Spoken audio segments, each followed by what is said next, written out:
All right, here we go. Boosie. Had to do one more before the end of the year. One more out here in LA. Yeah. All right, let's get into it. Well, first of all, I got to say, you were on the Breakfast Club and told the whole world that you make $500,000 a year doing VladTV interviews. Man, that put my whole business into shambles. All my other regular guests are calling me up, said they want $500,000 too. TK Kirkland hit me up. D.L. Hughley hit me up, man. I just started a whole GoFundMe. I started GoFundMe so I could try to, pay my bills and not go out of business. Tell them I was just fucking around. I was just fucking around. I do pay you. But, it's not quite that amount, but I do pay you very fairly, I feel. I mean, I do numbers, man. Yeah, exactly. And, I did actually start a GoFundMe as a joke, but then, all these, media outlets started picking up. Like Double XL actually thought it was real and everything else like that. But I had to announce that it was just a joke, and I basically sent everyone their money back. Yeah. And it was just a joke I was doing too, because my lawyer told me, I don't need that. It was just a joke. Oh, man. But, it was a cool little moment. I don't mind it. I don't mind it, man. And, my name got brought up in the whole Breakfast Club interview and, talked about your estate and everything else like that. I thought that was dope. Yeah. I thought that was dope. And in that same interview, you talked about meeting Chloe Bailey. Yeah. So you had to blink like 3 times when I said that. Tell me about meeting Chloe Bailey. I mean, I was shocked how beautiful she was. I mean, I always looked at her, but I mean, I just felt like the world been sleeping on her, Now everybody woke. I'm like, everywhere I go, they be like, I just left the airport. Man, Chloe bad. Y'all was asleep. And when I saw her, man, I mean, she had on an outfit that was amazing. I mean, her skin, I mean, she was beautiful. I kind of got nervous, and I don't get nervous. Really? Yeah, because one of my assistants was like, "Oh, I know Chloe. You finna go get a picture." So I went over there and we took a picture. And I just told her she was beautiful. That was basically it. Mm. Yeah. Did you try to shoot your shot right there?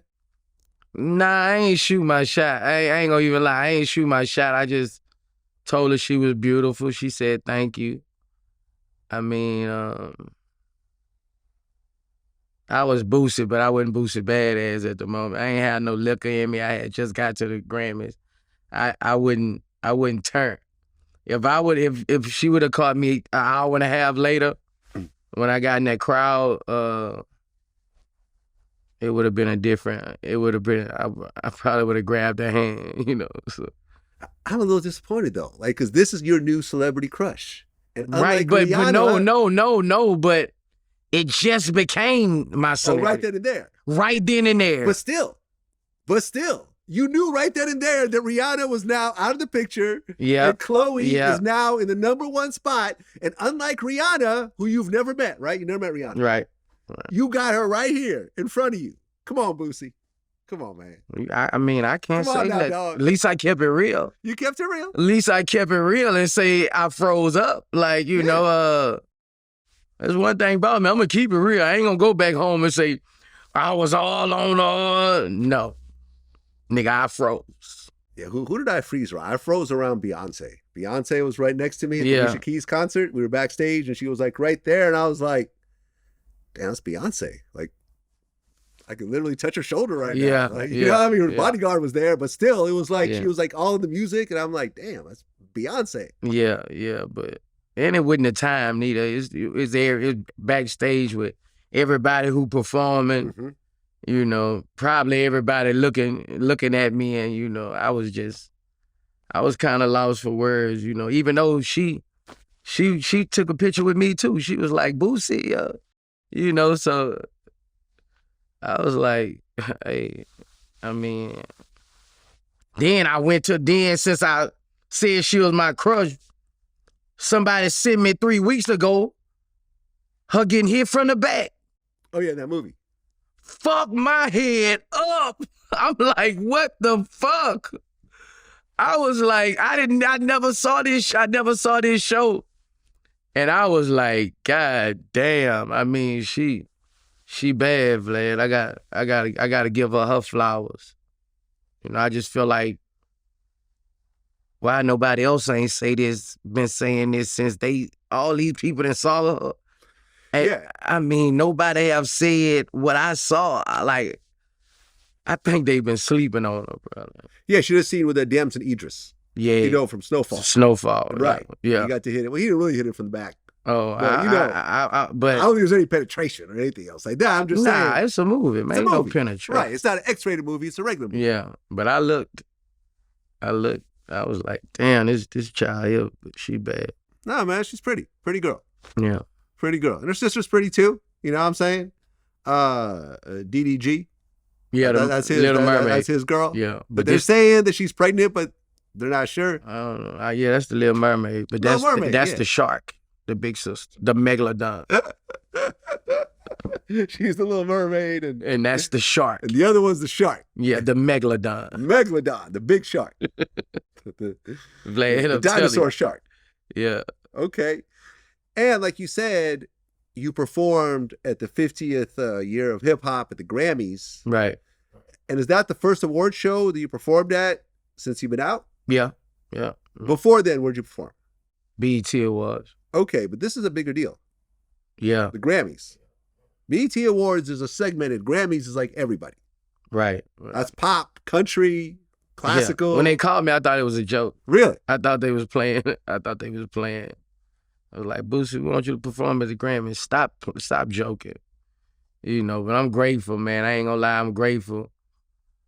Hopefully people start giving me my flowers and letting me do my thing. You know, you can't knock my talent, my legacy, my music. It's just, I think a lot of other things than, you know, because I've been home a minute, man, and nobody ever let me perform. Huh. That's crazy, bro. Like, and I used to get down on that all the time. I even called Snoop Dogg one day and I asked him, I said, man, you had murder charges, bro. What did it take? Now I see you on I called him after I saw him on a beer commercial. I'm like, man, what the hell did it take for people to say you a businessman, for people to look over your past? Because you was found not guilty too. Yeah. And Snoop just told me, keep on going, man. Yeah, Snoop takes on pretty much every business deal that's thrown to him.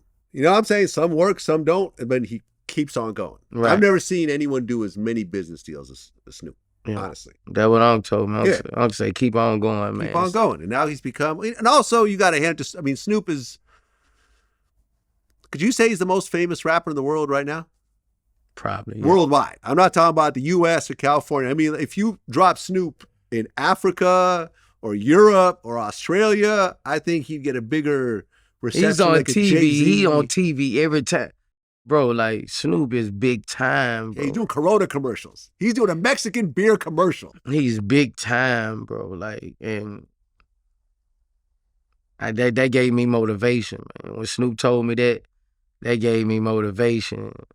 And I thank the Grammys because this last week since I performed, a lot of people calling me now. I bet. Yeah.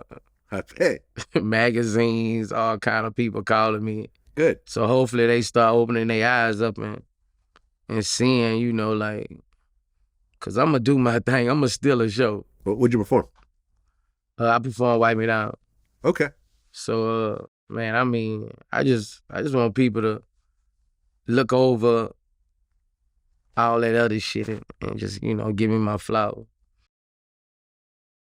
Well, speaking of Wipe Me Down, one of my members, the I Man channel, he asked if you're going to change the lyrics of Wipe Me Down. Just left New York City hooked up with P. Diddy. You going to change that now? Nah, I ain't going to change it. Nah, I ain't going to change it. You still hooking up with P. Diddy? They've been in my, since the charges came, that's all you've been seeing in my deal. That line. Yeah. Boosie, what you and P. Diddy had going on? You say you went to New York hooked up with P. Diddy. I'm like, okay, y'all gonna troll me now. I ain't done, y'all gonna troll my ass now. So I ain't changing it, you know. I mean, I always looked at him like a mogul, you know, despite all the other shit, you know, or whatever. Well, things are going down bad on Diddy right now. His Hulu show just got canceled. Yeah, I saw that today. His record company actually dropped him. He was on Motown Universal, and they gave him the rights to his album back. It's like, y'all can have this back. We don't want it anymore. That's how bad. I mean, not that it's bad for him because he's worth damn near $1 billion, but what's your take about all these allegations right now with Diddy? I mean, I feel like a couple of them, they just trying to get a bag. I mean, they got all these bodyguards and shit. Like, well, the bodyguards aren't suing. With Cassie, it's either she was traumatized by what she been through. Mm-hmm. Either she was traumatized, she was sick and hurt, or she loved every minute of it. Or both. You know, it's either or. No, it ain't both. It's either or. It's either or, because if you said he done what all he did, allegedly did, then you traumatized. I mean, in one way. But it also can be a way. I've known women who, I had a woman tell me, I want you to come look for me and find me and grab me out the club and drag me out the club. Oh, like a role play kind of thing? No. I mean, I'm saying that to say she could have loved every minute of it, because if somebody making you fuck a bigger dick, a better dick. Yeah, that was a weird one. I wasn't ready for that one. Listen. Okay. Are you getting better sex while your man getting off? Then you say, after you do this, he buy you gifts. Yeah. Then you say, when you try to leave, he come and get you and send people to get you. Some women love it. Some women like to go off and they man come back and get them. They love every minute of it, Vlad. But you can be terrorized from that also. So it's either or. She could have loved every minute of it, and she could have hated every minute of it. Only person knows is Cassie. Right. I mean, he got her when she was like 19, and he was older, which is fine. There's nothing wrong with that. She's an adult, and she went along with it. She obviously liked the lifestyle, and from what I understand from some people I talked to, when she talks about the abuse, it actually went both ways. There'd be situations where she would start putting hands on him, and then he would respond, and then, it would turn into a mess. Women, some women do that. They like to put their hands on a man and see what he's going to do, knowing they're not going to win, but just it's a messed up mentality. Right. The whole thing about the whole cuckold thing, finding dudes who's well endowed to have sex with your woman, I don't get that. That's just not my thing. I'm the star of the movie. You know what I mean? Right. I'm the star of the show. Right. I remember I had Ari Spears out here. He said he don't even like a mirror in the room when he's fucking, because it's some dude fucking his girl. Doesn't matter if it's him. Not my thing. Not mine either. Not my thing at all. Can't say I've ever. I don't want a mirror around and watch myself fuck my girl. That's a little too gay for me. Let alone another dude. I don't care if it's me. That's still gay. No, I'm not looking at it from a gay aspect. I just don't want to watch another dude fuck my girl. And if it's me in the mirror, that's another nigga fucking my girl. You don't want to see that shit. Nah, I like mirrors. He was joking, of course. I like mirrors. Yeah, but the crazy part was how, well, I guess at one point, Puffy put her in the studio with Kid Cudi, and she started to date Kid Cudi, and Puffy threatened to blow up Kid Cudi's car, and Kid Cudi's car actually blew up. Now, that's some wild shit. It ain't that wild. It ain't that wild?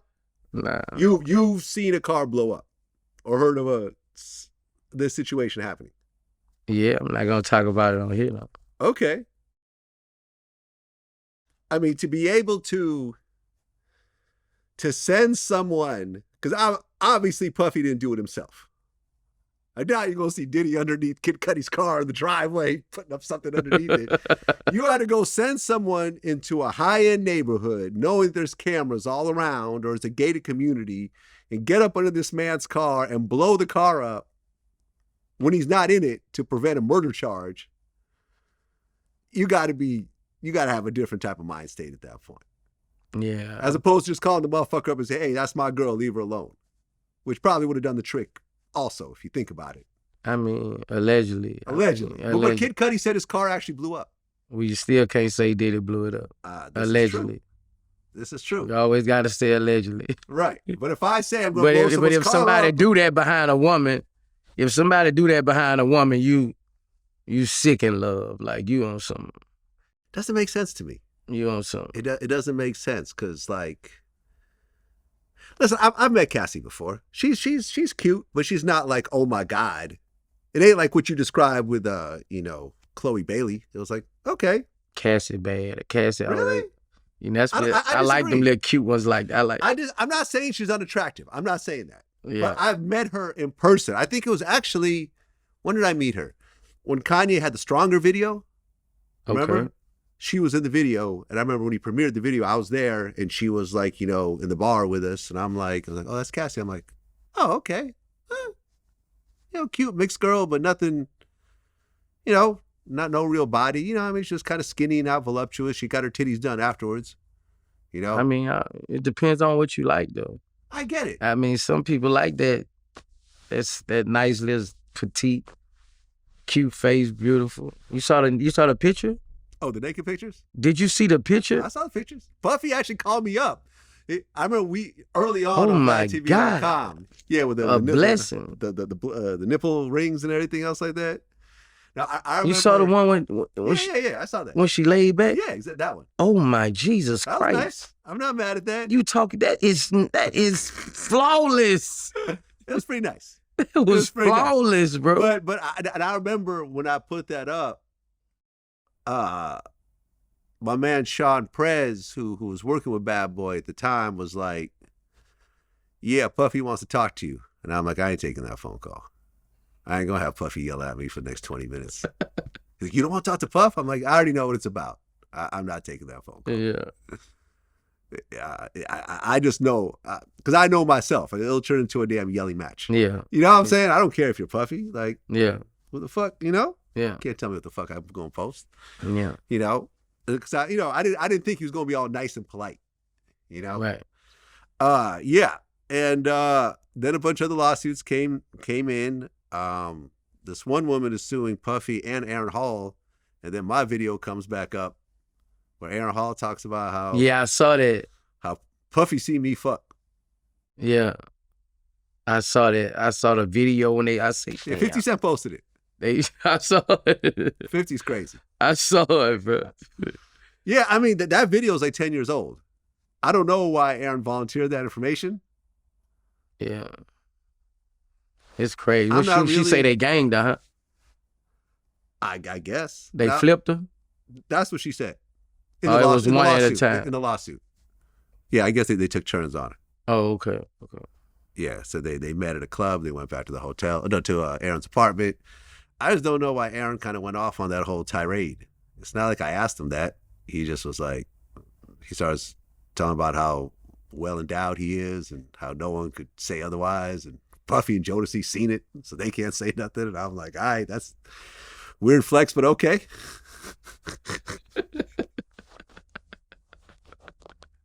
Not quite my thing. I was like, damn, they finna spray Vlad up again. Boy. I mean, listen, you want to go and talk about crazy shit, like that in your interviews. I don't know what to tell you. I'm gonna press the record button and let it fly. And for 10 years, nothing. I mean, I don't even know if he's even part of this lawsuit. Yeah. At the end of the day, I think the Cassie shit is legitimate because she was clearly with Puff for a long time. Right. Puff paid too quick. Yeah. Puff paid too I think that actually made him look more guilty. Bro, Puff. I would have been like, all right, we gonna stretch this out for about 3 weeks. I ain't done nothing. Right. You're lying. Well, he said she's lying. His lawyer said you lying. You got women to come fuck me. Yeah, I would have flipped. Hey, you're lying. You just No, man.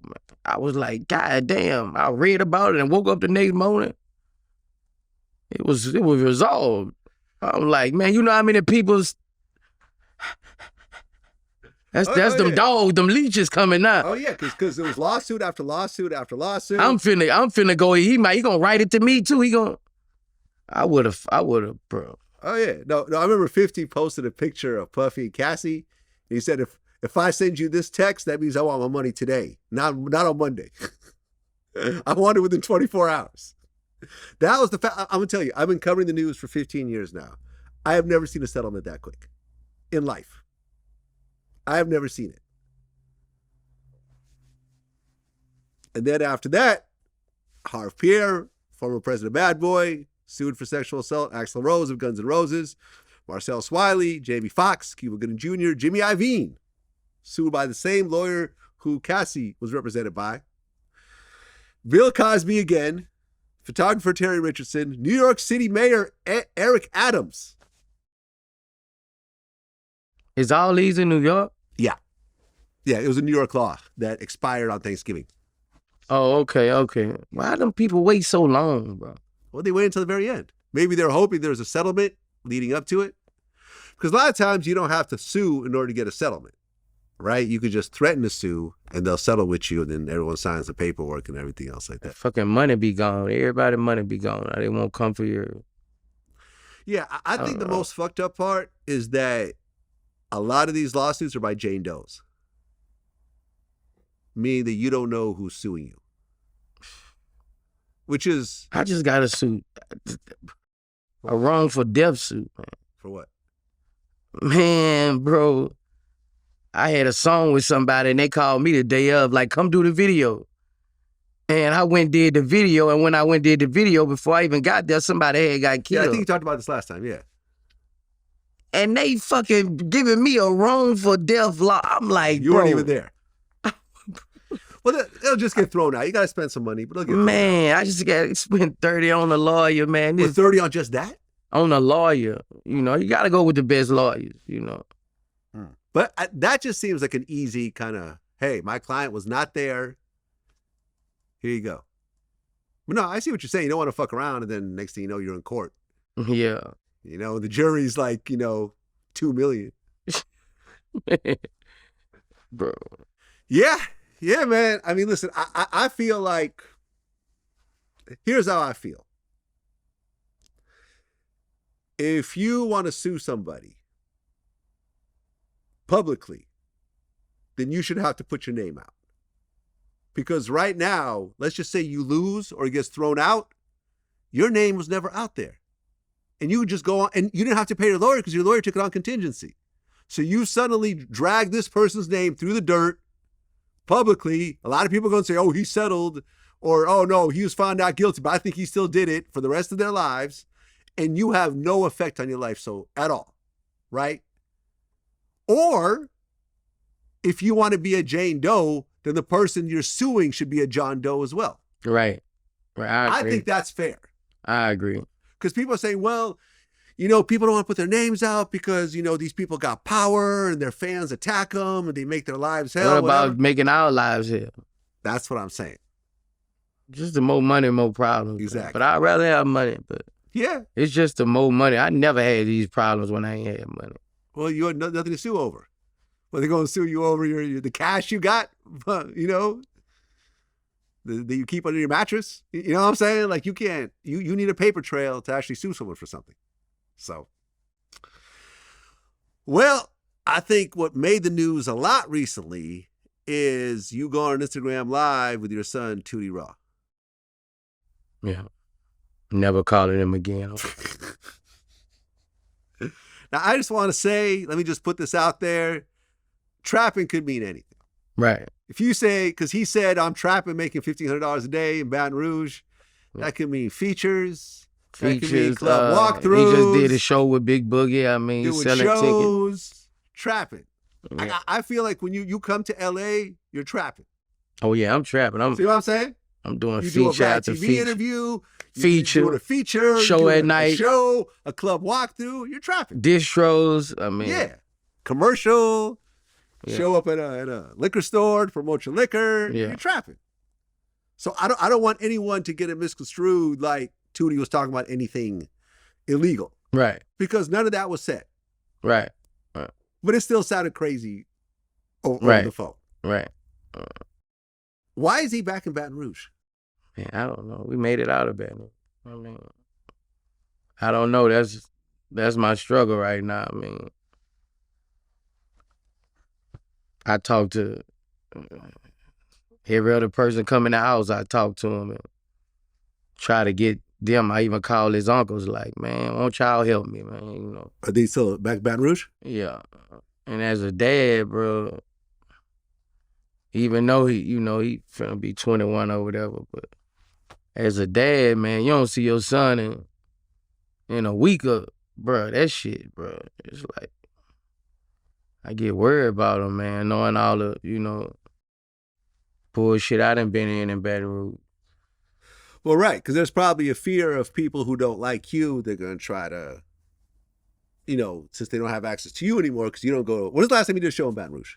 I only do a Boosie Bash in Baton Rouge. Okay.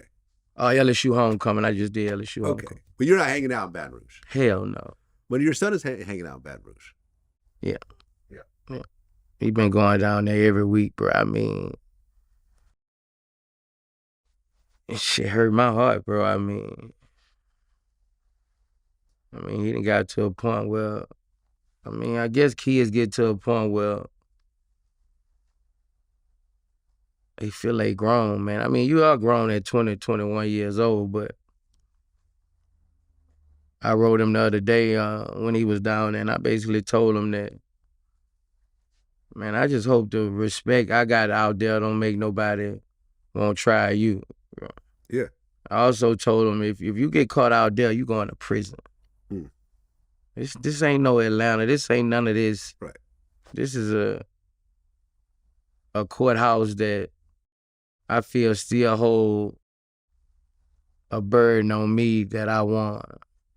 So they're mad that you beat your murder. That's how I feel, because anybody under me who done got in trouble after that, they get sent, bro. Threw the book out. They get sent, bro. Yeah, don't say shit like that doesn't happen, because look at the OJ case. Right. When he went to jail, he got more time than murderers for trying to steal, trying to take his own stuff back. Right. And that was about the murder case that he beat. Right. Just is what it is. One of my cousins, he went for something 10 years. My other partner, 28. My nephew, 30. Ain't no deals being offered, and you my boy, you my son. They would love to throw the book at you, so I've been going through it lately with Dad. He came home yesterday. We went to Root Chris and shit. I miss him, bro. I miss the little nigga, man. Yeah, I was around him for the first time at your house. Yeah. Yeah, I would offer to talk to him, but I don't think he's gonna listen to me. Nah, I ain't gonna listen to you. Like, yeah. But I know a lot, though. I know you know a lot, but I know a lot. Not only do I know a lot, I know a lot. Yeah, I'm your dad. Right. So what they tell you with these kids, they gotta bump their head, bro. Yeah, sometimes you don't listen to your parents, though. And even though I'm white and I'm from the suburbs, I have interviewed people and I've seen the outcomes of their actions for 15 years. I've said, okay, this is going to end badly, and it ends up ending badly. Yeah. You know what I'm saying? I'm not going to go into details because things have ended very badly in too many interviews of people that have lost their lives and everything else like that. So yeah, he probably won't listen to me, but I got a lot to say. And I'm sure people in the comments, Vlad. Next time you see him, you need to talk to him, man. And I'll pull him aside. I'll pull him aside and I'll talk to him. Because he was a cool kid. Like, you know what I mean? Like, yeah, man. 21 is not that grown. You think you're grown at 21, you're really not that grown. Come on. Like, honestly, you're not. You're still almost a teenager. Nah, yeah. But you can't tell him that he won't get his own money. He wanna little Tootie, man, that little nigga, bro. I just gotta keep on, I feel like I did good keeping him out of prison. And none of my kids ain't been in no prisons and shit. He did get locked up, though. Yeah, he got locked up, but he never did know. That was a day or two. Still, that first day in jail will wake you up. I remember my first day in jail. It woke him up, but now he back asleep. He back asleep. Oh, it woke him up. That nigga told me, say, Dad, man, I don't see how you done no 5 years, bro. Yeah, he was pissed off. Like, he was, come get me, Dad. What the fuck, man? What kind of shit you on, man? For real, man. I'm like, man, this Sunday. Nigga, it's Sunday. A judge don't see you. That's what happened when you go to jail. Like, you know, lucky we had Trey the Truth.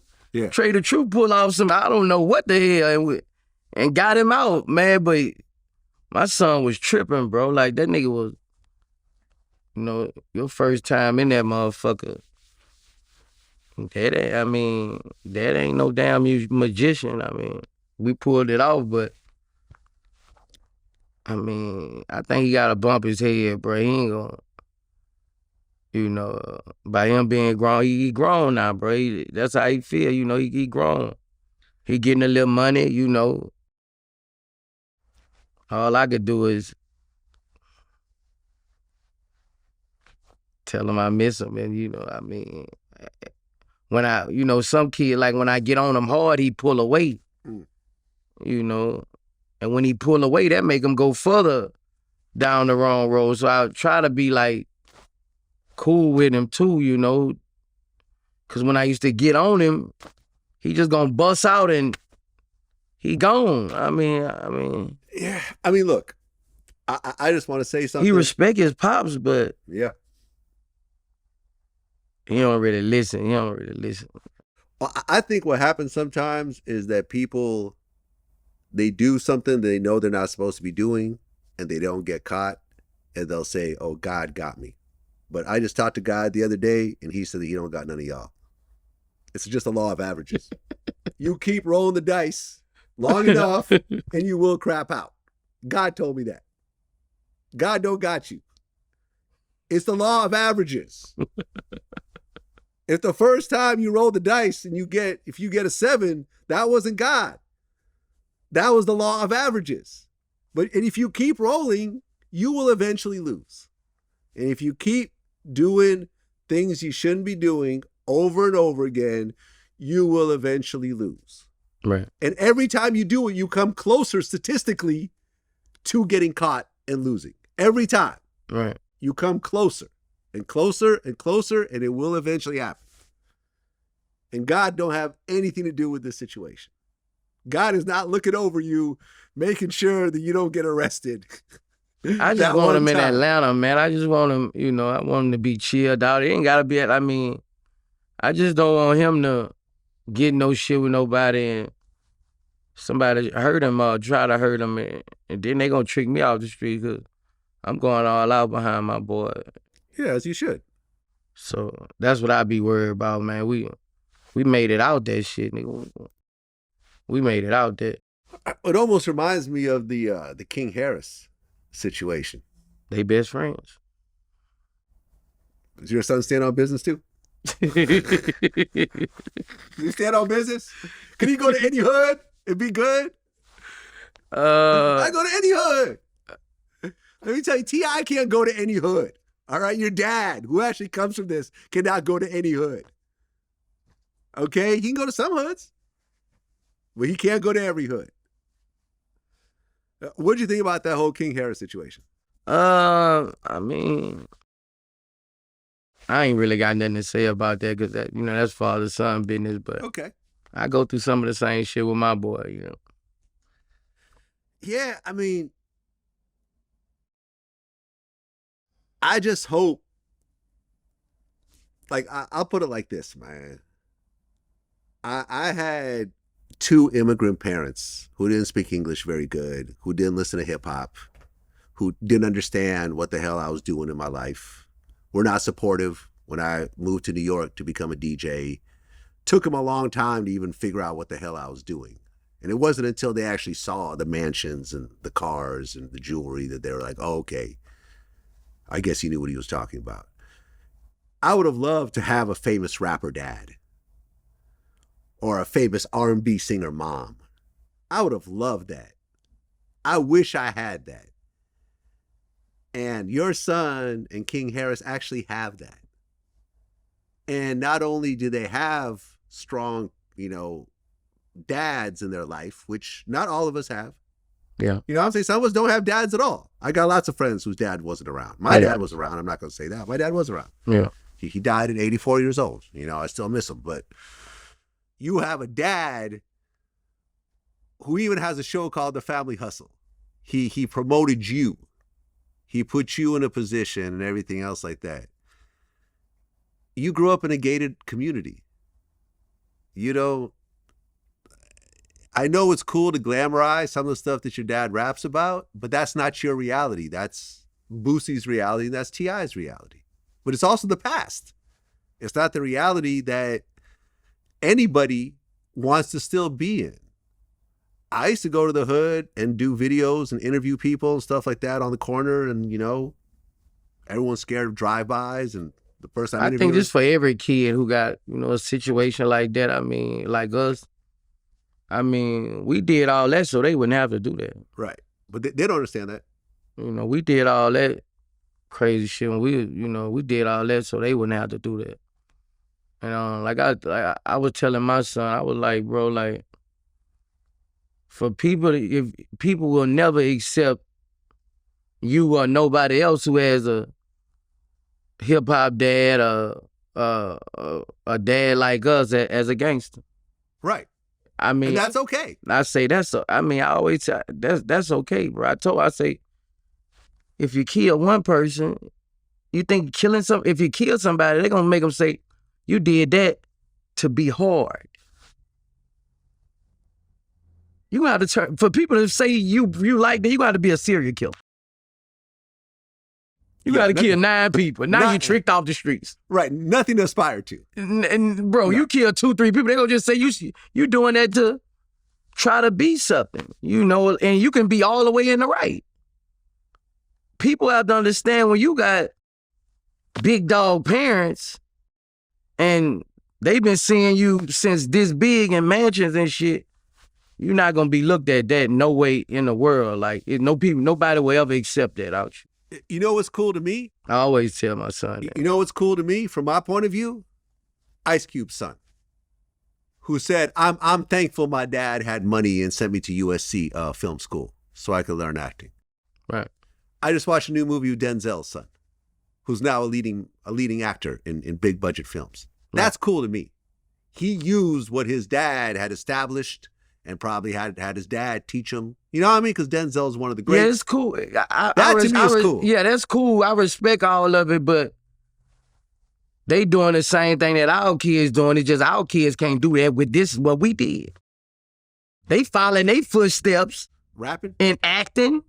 And you can't follow our footsteps with thugging and doing all this shit. Yeah, but that's true. But they could acting and but it doesn't mean you can't be a great artist just because you're not rapping about that's your dad's content. That's why I said thugging.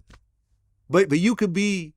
No, you can't. No. Well, no. But what I'm saying is, you could be like a Kid Cudi or a Kanye or something like that, and just rap about That's things why you actually experienced. That's why I'm not talking about. I'm talking about thugging. Yeah, but here's streets. the thing. Okay, but look. You cannot like Denzel them, following them, acting, and I have no problem with my kids following my music talents and things like that, but my lifestyle.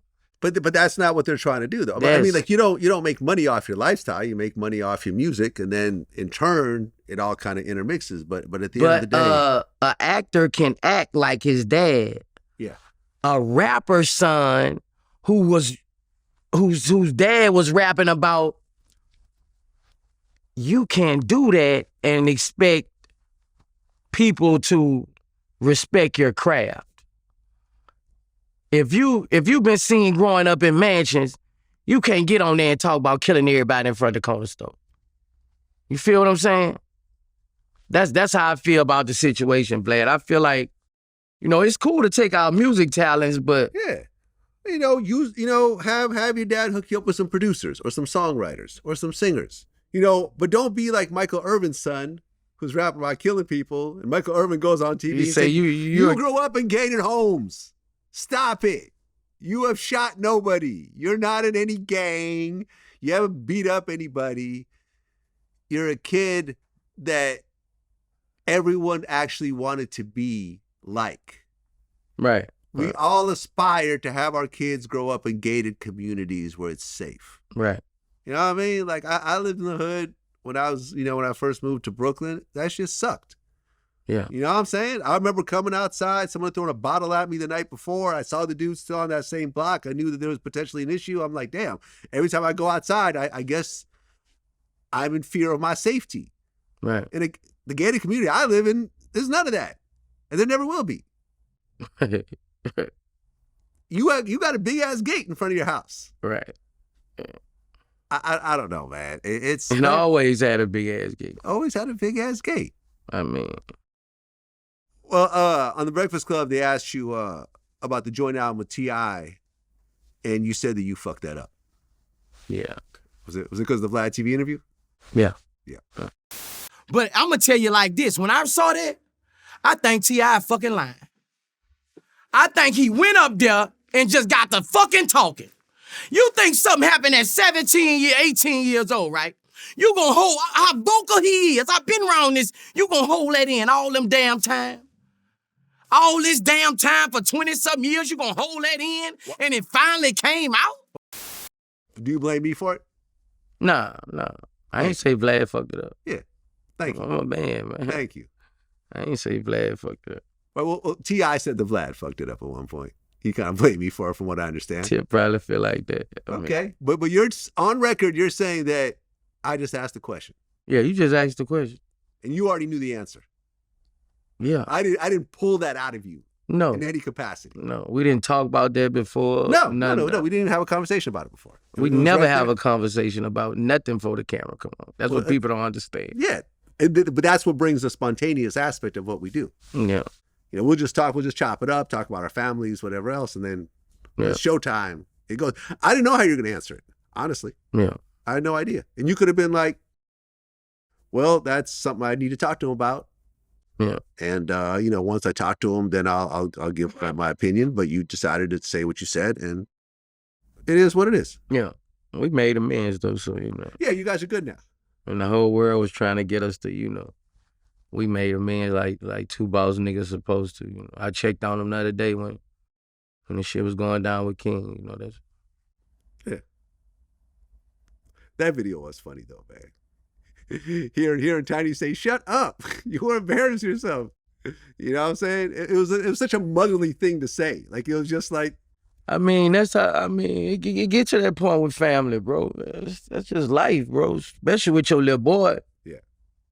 Especially with your little boy, man. I mean, got there with my son before, man. I had to put hands on him. Yeah? Yeah. I had to put hands on him. Well, yeah, with T.I. ended up putting hands on King. Yeah. But the weird part was that King was recording the whole thing himself. I don't know, man. It's a different world. What'd you think about T.I. showing up at that Atlanta club that was promoting him and King for a party that they weren't actually paid for? I done did it before, same thing. So this happened to you. I was going to ask you that. Yeah, it happened to me a couple times. So basically a club that had nothing to do with you. Put you on the flyer. And said, Boosie, after party. Yeah. They never contacted you. Never people that, bro, janky fucking promoters, bro. Janky promoters. They do this shit thinking, then make money off your likeness, bro. Like, you niggas be bitches, man. Like, you don't do no shit like that, bro. Like, when all you had to do is call somebody and pay them, bro. Like, shit, bro. So did you actually shut down the club? I can't tell you what I did. Okay, fair enough. Fair enough. Well, but you actually did go on Twitter and say, all artists that deal with these Houston promoters, they running off with the back end snakes. Yeah. Dude ran off with my back end. Supposed to be trying to get my shit together, but I mean, I'm pissed about that, bro, because I gave the dude, I don't even go in a club without my back end, bro. So you get your back end when you show up? Yeah, I was tipsy, bro. It was the after party. I was tipsy. Dude brought $5,000 out. He owed me 20 on the back end. Dude brought $5,000 out. Say he Zelled me 5. The Zelle said pending. I'm like, okay, he say, before the night out, I'm gonna give you your other 10. It's time to go. He nowhere to be found, nigga. So he owes you 15. Yeah, he owed me 15 because the Zelle ain't go through me. Yeah. You know, like, bro, like, I'm pissed off with Houston promoter right now. I'm pissed, bro. I don't even know if I'm. They're gonna have to pay me big time. Well, you had a video where you were telling your daughter's boyfriend that he can cheat on her, but he can't beat on her. Yeah. People had a little bit of issue with that. Everybody had an issue with that. I mean, I woke up. What kind of daddy you is? A real one. That's what kind of daddy? A real one. Bitch, where your daddy at? Mm. Wait, do you have a daddy? Mm. Do your daughter care to call you and act and tell you about a relationship? Do she respect you enough to tell you about a relationship? Okay, so this is which daughter? That's my 21-year-old. Okay. And she... College student, straight A's. Okay, congrats. Bitch, where your daughter at? Okay. And when you told... So who did you tell this to? To the boyfriend or to her? Or just a video? No, I was just talking to somebody. Okay. Cause she DM'd me like, Dad, I want you to meet my new boyfriend. Be nice. Cause me and my daughter, we like this. Like, yeah. I talk to her about my relationships, like, we like this. So, you know, that's a motto I got for my kids. Like, you know, if somebody cheating on my daughter, I'm not getting in that. Why would you? I'm not getting in that. That's a relationship. Yeah. I'm not going every time. If every time somebody cheat on your daughter, you going to jail if you going to talk to somebody about it. I don't get in that. You know, that cheating, all that, they'll be back together tomorrow. Right. Real shit, man. Right. You heard what he And fought you and got say? charges on you. Yeah, he fought and say you'll be back in jail. He zoos and well. They're visiting you in jail as a couple. Yeah, yeah. So you know, I never got, and I got that from the old heads. You know, you don't get in that. Now, if he put her hands on her, now that's my problem. Okay, so if someone put their hands on your daughter, what would you do? I mean, let's just say it wasn't bad. There's no bruises. There's no cuts. They got into it. Let's say I'm gonna fuck him up. I don't play by my daughters, bro. I'm gonna fuck him up. Okay. So next time it ain't gonna be nigga. All right. So he gonna know to walk let's away. Just say, okay. Hold on. Okay. I feel you on that. Let's just say you get more of the story and you found out that, let's just say, she slapped him first and he slapped her back. It doesn't matter. Doesn't matter to you. When I meet you, I'm gonna let you know this. That's what any of my daughter, bro. Walk away, bro. If she come crying to me, that's your ass, buddy. I mean, that's your ass, buddy. Okay. You know, like, I mean, that's your ass. Because there's lots of abusive women out there. And especially when you're young and you're in love, you don't know how to handle your emotions and stuff like that. Well, you better run around the corner. Just run. Yeah, you put a knot on her head. Ooh, yeah. Yeah. You know, that's one of my worst fears. You know, my daughter getting an abusive man and beating her, you know, but you know, my daughters, they from Baton Rouge. All of them in Baton Rouge. Oh, they all live there. My daughter, she go to TSU. She in Texas, but most of the people they date, they would have dated. They from Baton Rouge, and they know not to touch my daughters. I gotta respect out there that ain't nobody touching my daughters. I mean, girls fight them. I mean, but okay. So what if your daughter got into a fight with another girl? And she got messed up. Nah, I ain't getting in there. That's between y'all. Yeah, that's between them. Now, if I'm with her, I'm gonna fight with her. Right. Yeah, ain't no girls jumping my daughter in front of me. Right. But if you find out after the fact that you and your daughter got into a fist fight, not you and your daughter, but your daughter and the girl got into a fist fight, that's between them. Nah, that's between them. Okay, that's fair. That's fair. Well, Rod Wave. Yeah. What's going on with that? So Rod Wave allegedly sampled one of your songs. He did sample about 5, 6 of my songs. That was just one that was just doing too much. It was just...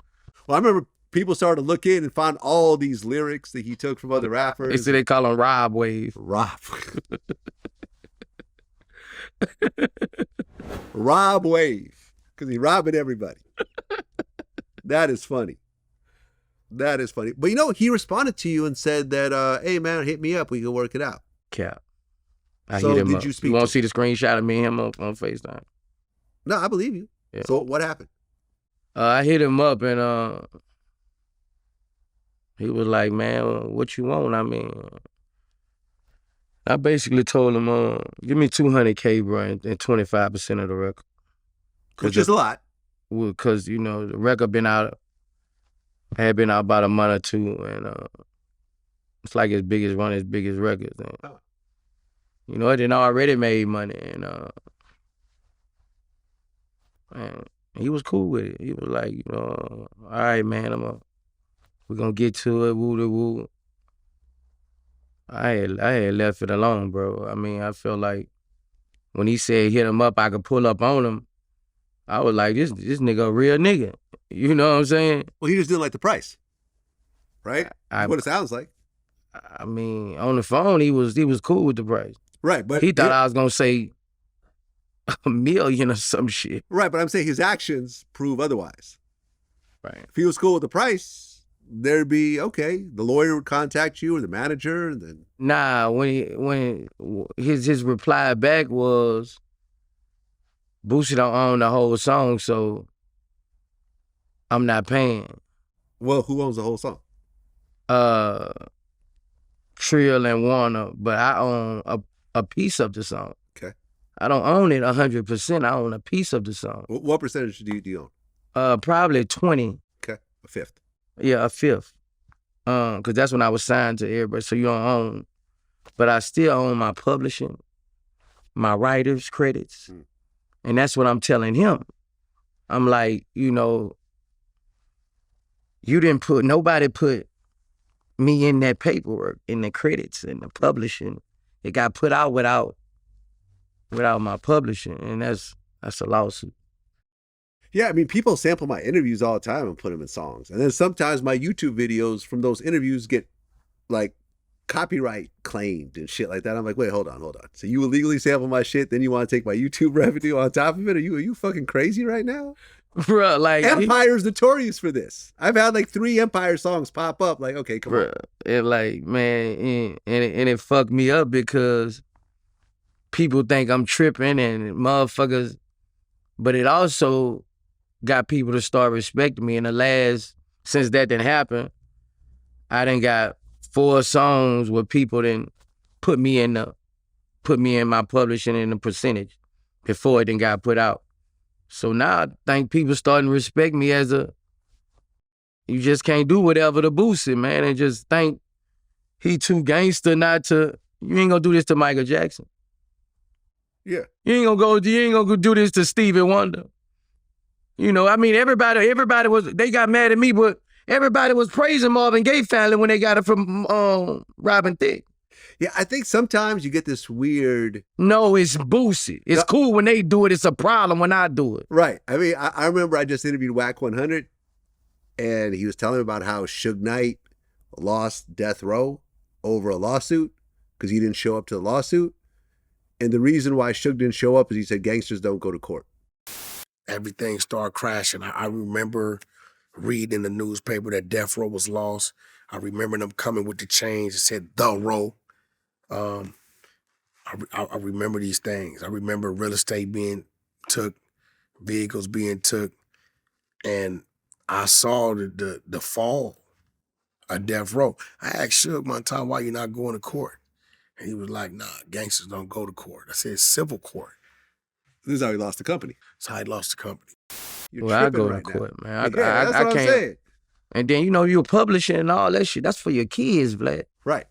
All that money is for your kids. So anybody who feel like I'm tripping about people taking money out of my kids' mouth. Yeah. Obviously, you don't have no kids. Or you just a groupie. You won't get fucked by that artist. You just a groupie. You know, this is business. You're not gonna do this you're not gonna sing Mariah Carey Christmas songs. Yeah. You're not gonna do this to Puffy. You're not gonna do this to 50. 50 gonna sue the fuck out you. Yeah. And they gonna say you can't play with 50. Everybody it's cool when they do it. Yeah, 50 sues everybody. It's cool when they do it. You heard what I said. Man, I remember. It's a problem when I do it. Listen, that lets me know I'm a different type of nigga. Let me tell you something. I remember this. I remember this so clearly, right? I was at G Unit offices, right? And what happened was right around that time, Taco Bell had this promotion they put out. And they had these 25-cent tacos. And they said, hey, we'll give 50 Cent $100,000 to change his name for one day to 25 cent instead of 50 Cent. Which he didn't agree to do. And they sent out a press release to everyone about this. And 50 was like, wait a minute, you haven't paid me. You're using my name to promote this product without paying me. Okay, and you know something? Puffy just did a Taco Bell commercial. How much you get paid? $3 million or something like that? Yeah, pay me that. And they paid him that. He said, fuck all that. You're not promoting, you're not using me for free promo. Bro, like, so you feel somebody can take your music and not compensate you at all? I feel you. You know, like, I mean, you're not gonna do this to Baby. No. You know how much cash money make off sampling a year? Yeah. No limit. You know, it ain't my fault. We had to pay. P got a hefty percentage. I bet, which he deserves. That's how it goes. That's how it goes. Why it can't go like that with me? I mean, I don't be getting it, man. I mean, that's why people got to start looking at me like a businessman. I'm not cross the track. I'm not in the hood. I don't make my money off the streets. Yeah. I don't make my money that has nothing to do with the streets. No, people feel like in hip hop, you should be able to just take whatever and it's just whatever, but I know I've had so many lawsuits now over like pictures that we've used in articles or on Instagram and stuff like that we've had to settle, that I just talked to my lawyer today and I'm like, listen, all these people that are re-uploading my videos, using their videos, whatever, we're going to start suing them. Fuck that. Yeah. They want to do it to me. I got to pay. I'm going to do it right back to other people. That's just how it goes. We spend millions of dollars on content. I'll be damned if y'all just use it. And then you cut out the logo, that's a whole separate lawsuit. If you cut out your logo, don't credit someone for your shit, that's a whole separate lawsuit. So, everyone out there, all of them naming the songs the exact same thing. Yeah. The exact same word. Right. Just kick me all in my head. The exact same thing, the exact same words, the exact same beats. Yeah. Like, man, come on, man. Why they don't put Boosie on there? Just take an O out. Bro, I just be, I mean, this shit just business, man. I mean, a lot of people who don't understand it, I mean, they ignorant, bro. Well, people don't understand it aren't the ones that are actually spending the money to create this stuff. Like, this isn't cheap. Like, these hit songs. It came from here. Yeah. And all it costs, those songs that I made, there was at times I was at war on the streets. Right. I was fighting for my life to stay free, making all these songs this is passionate. Plus, you got to promote the songs. There's a label behind it. There's promotion behind it. To get the songs to a certain level. Not counting that, some of it, I did everything for it, and still only own 25% of it. So my percent, bro, it ain't right, bro. I ain't going for it. Nigga ain't never take nothing from me in the streets. I can't let them take nothing from me in the rap game. There you go. Bro. Well, didn't Kodak Black sample one of your songs? Word for word and the verse. And named it the same thing. And didn't he say I did it better than Boosie? I mean, something like that? Everybody say he fucked it up. I mean, I didn't really like Kodak's. I didn't. Did you get paid for that song, though? Did I get paid from Kodak? Yeah. Nah, it's a process. Oh, so you're in the process of getting paid? No, I'm in the process of filing lawsuits. Yeah. Okay, got it. I mean, but Kodak got money too. You can't say Kodak broke. Like, you know what I mean? I don't know who got what. But I'm just saying he has a paper trail of money, is what I'm saying. He signed to a major label. Yeah, and when I file, it's probably not Kodak ain't gonna pay me. The label probably, the label gonna have. Whoever. I mean, ultimately come out of Kodak's pocket eventually. Yeah, and they gonna double that and tell them Exactly. what you know how that shit be. Add the little processing fee on top of that. Yeah, but Kodak took it word for word, bro. I mean, he took it word for word. Well, Kodak Black just got arrested. Yeah. Apparently, he was high off something. He fell asleep in his car. When the police pulled up, they say that he had a mouthful of cocaine. Yeah. If that video comes out, if they had a body cam and you see Kodak Black with a mouthful of cocaine, that is going to be the biggest meme of 2024. I don't like to laugh. Mark my words. You stupid. That will be the biggest meme of 2024. I mean, that will be used in all types of interesting situations. You know what I mean? When my teacher asked me why my homework wasn't turned in, Kodak Black with a mouthful of cocaine. I mean.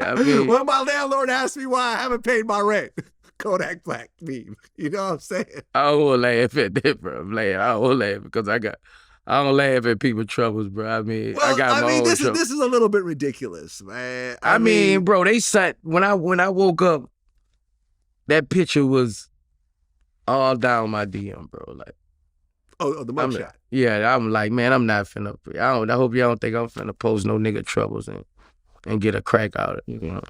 Well, he went on Instagram and he said that he doesn't do cocaine, he does meth and perks.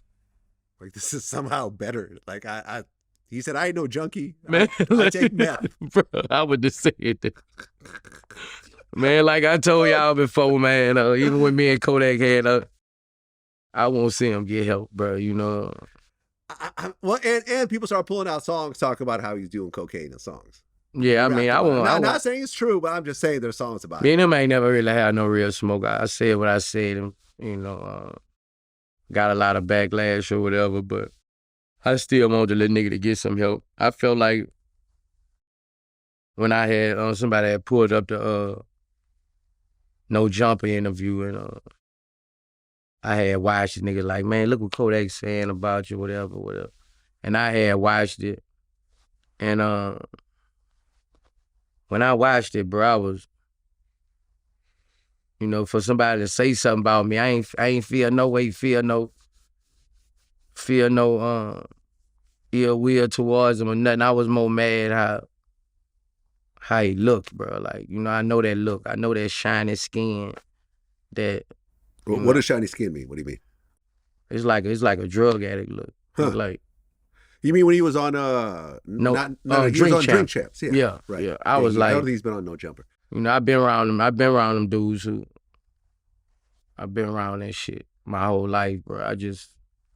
I was like that. I want that little nigga to get back, you know, because that shit affect everything when you're on them drugs. I used to be on that PCP,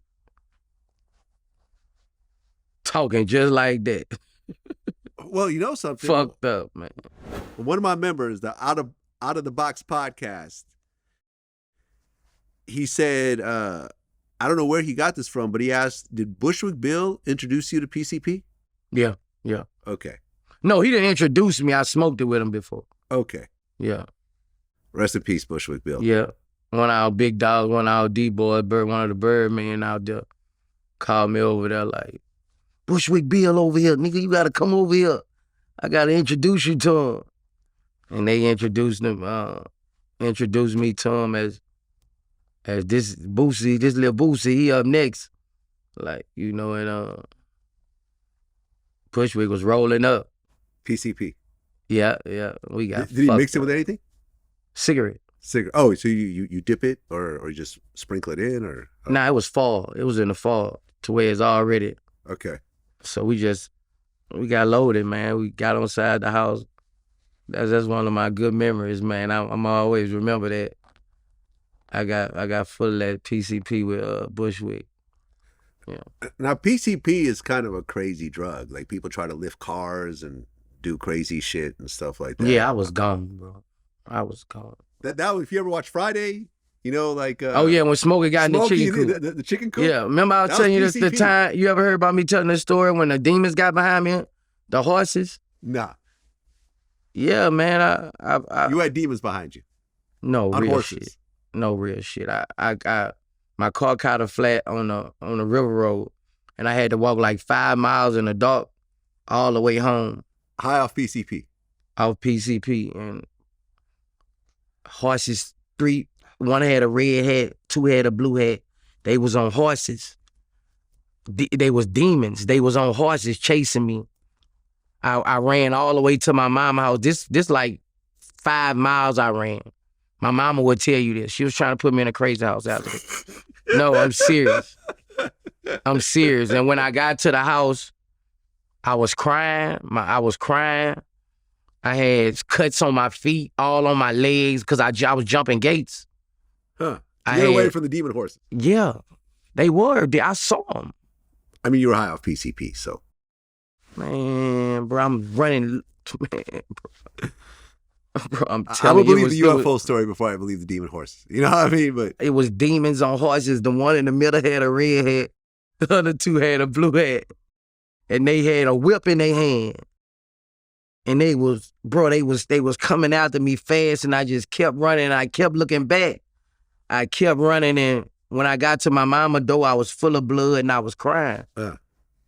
I was crying. She said I was saying the demons and horses, the demons and horses. Then my mama went to the PCP, man, did some old police ass shit. Yeah, she knocked on his door, told him, "You sell my son PCP again, I'm sending your ass to jail." Oh, because she knew who sold it to you? Yeah. And that was actually the person that sold it to you? Okay. Yeah. Was that the last time you took PCP? That was like the second to last. So you time. actually took PCP after the demons chased you? Yeah. So you were just hard-headed, basically. I was 16 years old. Okay. Oh, were there demons chasing you the second time? Nah, I had a kind of bad trip the second time. Worse than the demons? Yeah, some gangster shit. Okay. And after that, it was over with. Well, we were speaking about Kodak Black. And someone posted this on social media. They said, "Is Kodak Black this generation's DMX?" Now, obviously their music is very different. Yeah. But when you look at just the overall story, here's an artist that comes from a certain type of environment, who has a very strong following, who has very serious drug issues. That's always going in and out of jail. He gets clean. He, gets high again, gets busted, goes back to jail, gets clean again, puts out music, and then rinse and repeat, rinse and repeat. I mean, you had Trump get you out of prison. Right. Only to get right back on drugs. And he's been arrested a few times since then. You need to be interviewing Kodak. I would love to. Kodak, what's up? Come on, VladTV. It'll be epic. Well, Derek Chauvin was stabbed 22 times by a Mexican mafia member. And I just want to point out, and also he did on Black Friday as a show of solidarity with the black community. Now, keep in mind that a Mexican was the one who beat up Shitty Cuz in jail, the guy who killed Nipsey. Mexicans don't fuck around. I have said this before. I feel that any gang wars right now going on between blacks and Mexicans should end just because of these two acts right here. I think the Mexican community has shown that they are down with the black community and willing to put in work against people that the black community hates. Yeah. Whether it's Derek Chauvin or Shitty Cuz, two murderers who killed two black figures that are very much loved. Right. Right. Shout out to the Mexican, man. The Paisos, Serenos, all of them. Norteños. Norteño, all of them. All of them. All of them. Because they love me. They fuck with me. They fuck with me.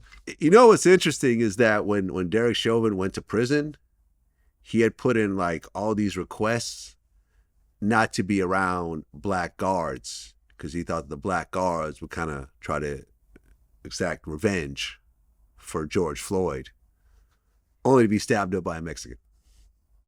Right. God don't make mistakes. That's all I'm gonna say about that. That was just his karma coming back. Anything you do, karma gonna come back. You hurted a whole community across the world. And you made the people who took your side some of them more evil towards black criminals or black individuals also. So you brought a lot of pain across the world to people who you might not even think. You caused more deaths from black people who got motivated by your situation. So that was number karma coming back on him and him getting his issue like that. He just got to thank God he ain't dead. 22 times. I'm surprised he's alive. Right. He must have just stabbed on. Yeah, he supposed to hit his neck. Yeah, that'd have been over. Yeah. Apparently, though, the Mexican mafia dude is also an informant. Oh, okay. Does he get a pass for snitching? You think is that a race? Oh, that ain't got nothing to do with what he did. I'm just saying, though. Yeah. He should get an honorary pass.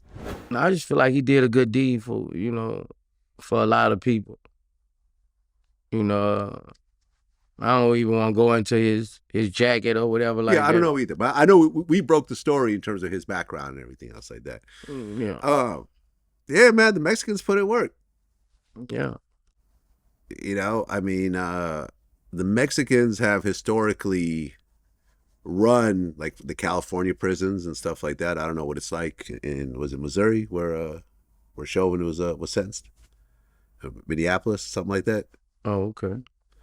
But yeah, I don't think anyone really had a bad day when Derek got stabbed. Maybe his mom. Nah, ain't nobody. I was finna comment. I'm like, no, I'm not finna lose my Instagram. On my new Instagram, TORENCEHATCH Hatch, Torrance Hatch IG. That's my new Instagram, my real name. 1 R, not 2 R. Yeah. Well, listen, I would love to interview the dude that stabbed him 22 times. Yeah. So if anyone knows him, have him get on a jail phone. He's probably I'm sure he's probably facing. took his phone privileges. Yeah, they probably took his phone privileges. He's probably solitary or something like that. Yeah. But when he gets out, he will eventually get out. Have him hit up VladTV, get on the phone like R. Kelly did. Let's do this phone interview. I want to hear the stab by stab play for one of the most hated people out there, Derek Chauvin, who just sat there and killed George Floyd with the world watching. Yeah. Is a piece of shit of a human being. And exactly where he's supposed to be. Well, then there's Charleston White, who got jumped on stage. Yeah. In Texas? Yeah. Now, I remember you had called me and you said, hey, man, as a friend, I'm asking you not to interview Charleston anymore because he said some shit about my kids. Yeah. But what did he say about your kids? He was just, he just going at all kind of shit about my son, all kind of shit, Yeah, I remember Charleston when I said that I'm not rocking with him anymore. He made a YouTube video saying, I hope your babies die. Yeah. He actually got on the internet and said that. Yeah. And he likes to say, well, I'm just playing a character. That's not me.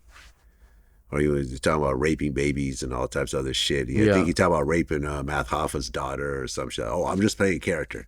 So you're playing a character of a pedophile. Yeah, I don't know about that character. Yeah, I saw Charles, he be going out. I saw him talking about raping Chinese people, all kind of shit.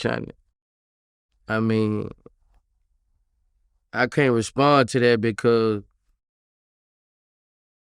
once I see a man go up there and say he gonna put your ass in prison, even if you threaten him or say something about him and he's got facts to where he's put people in prison, I can't take a chance of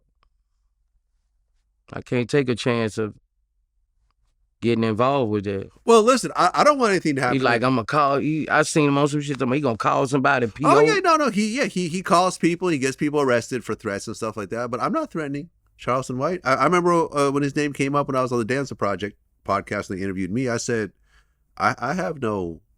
I don't want to do anything to Charleston White. I don't want to. Me neither. I would never. I'm not gonna put my hands on him or send someone to put my hands on him. Charleston White, if you watching this, dog, I ain't got nothing. I don't want him to get hurt. But I did grab my popcorn when that video came out. I'm trying to stay free, man. I mean, I did grab my popcorn when that video came out. You know, didn't he throw something at some dudes? Was it mob ties dudes or something like that? I heard. I don't know, man. I just know I was finna go on stage and stupid ass bitch come, Boosie. Like, what the fuck? Charleston White? Oh man, y'all kill me with that shit, bro. Like, I mean.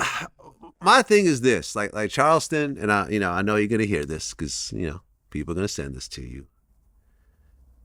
Like, you're an interesting guy. I've interviewed you twice. You have an interesting perspective. You're an intelligent guy.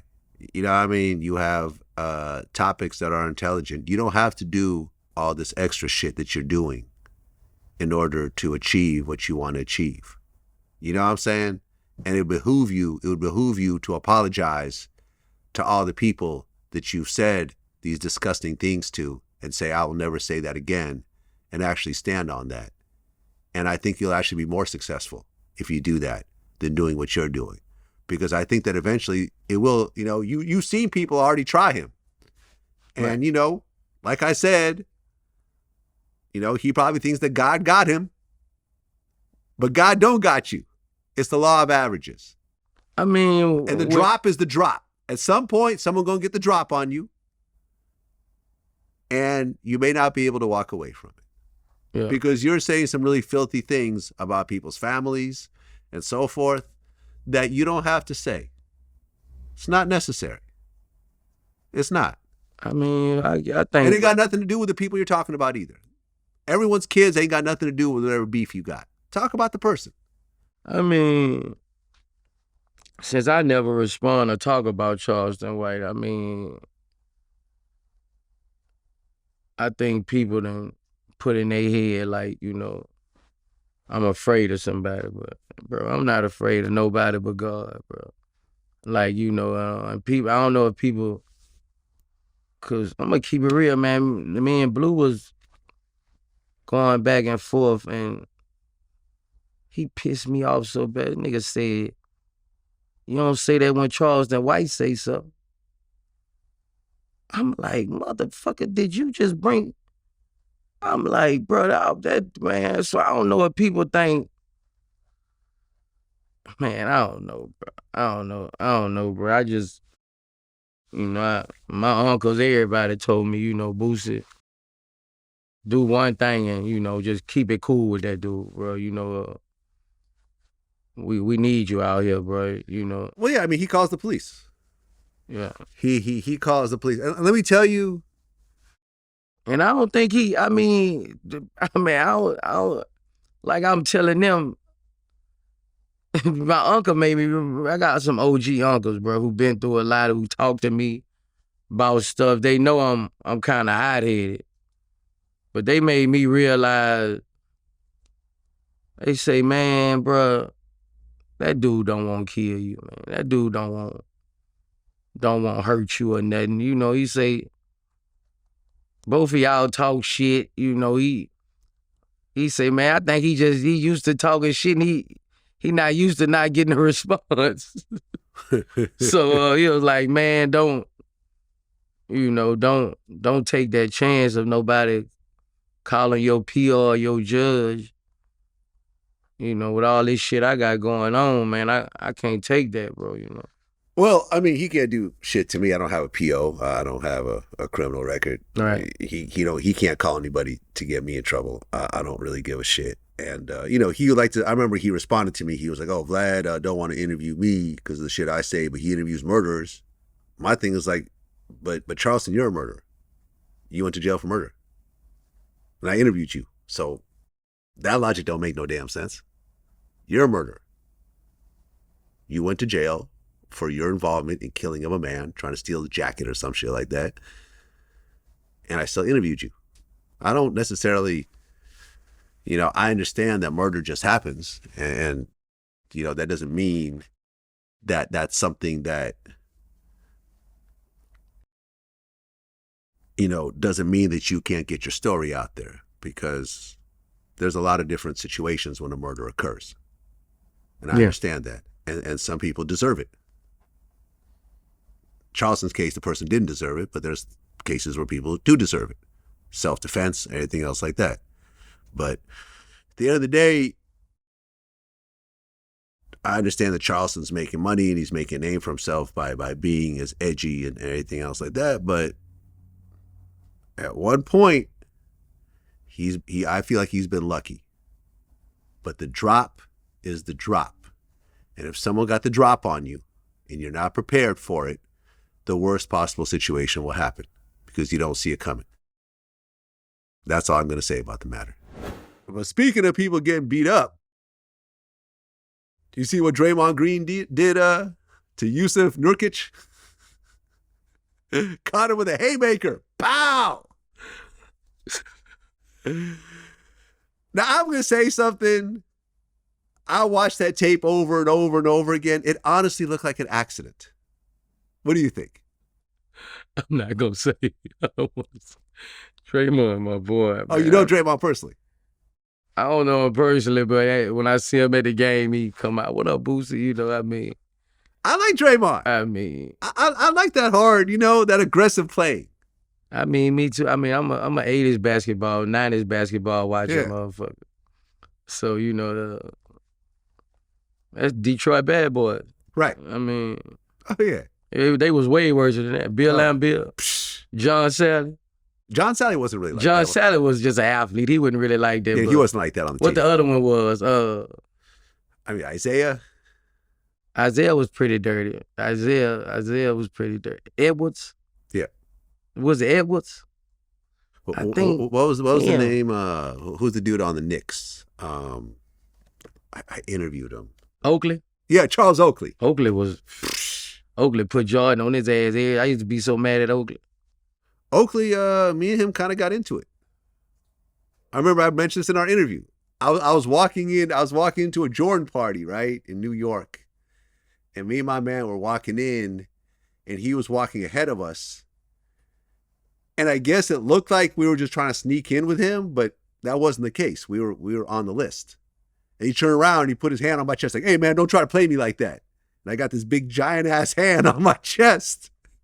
And I'm like, what are you talking about right now? He's like, hey, man. And I remember I brought it up. He goes, oh, well, I was just kind of trying to control things and everything else like that. But it's like. I try to always make things right. I'm a guy who make things right.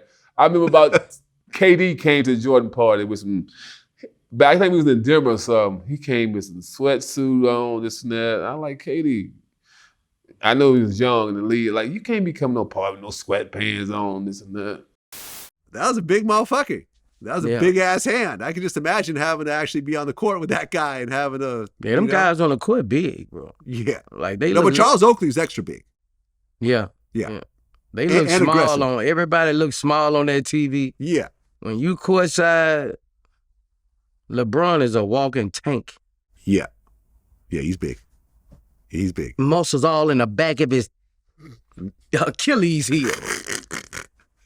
Bro, these dudes are so big up close, bro. Like, when you take a picture with him, man, I took a picture with Greek Freak. I was probably to his, bro, these dudes big. These dudes big guys, bro. Well, they're saying that Draymond, well, they're not saying this is actually official now. He is suspended indefinitely right now. Yeah, I saw that. And he has to go through certain things in order to get back in the game, but certain experts like on ESPN are saying that it's going to be probably like 15 to 20 games. That's a lot. Yeah. That's not because, I mean, how are the Warriors doing so far? Oh, they ain't really doing shit this year. They ain't really no contender. Well, if they lose Draymond, they're going to be even doing worse. So, I fuck with Draymond, but he fucking up his legacy, bro. You think? Yeah. I mean, he is kind of overly aggressive. You know, he's punching his own Bro, teammates.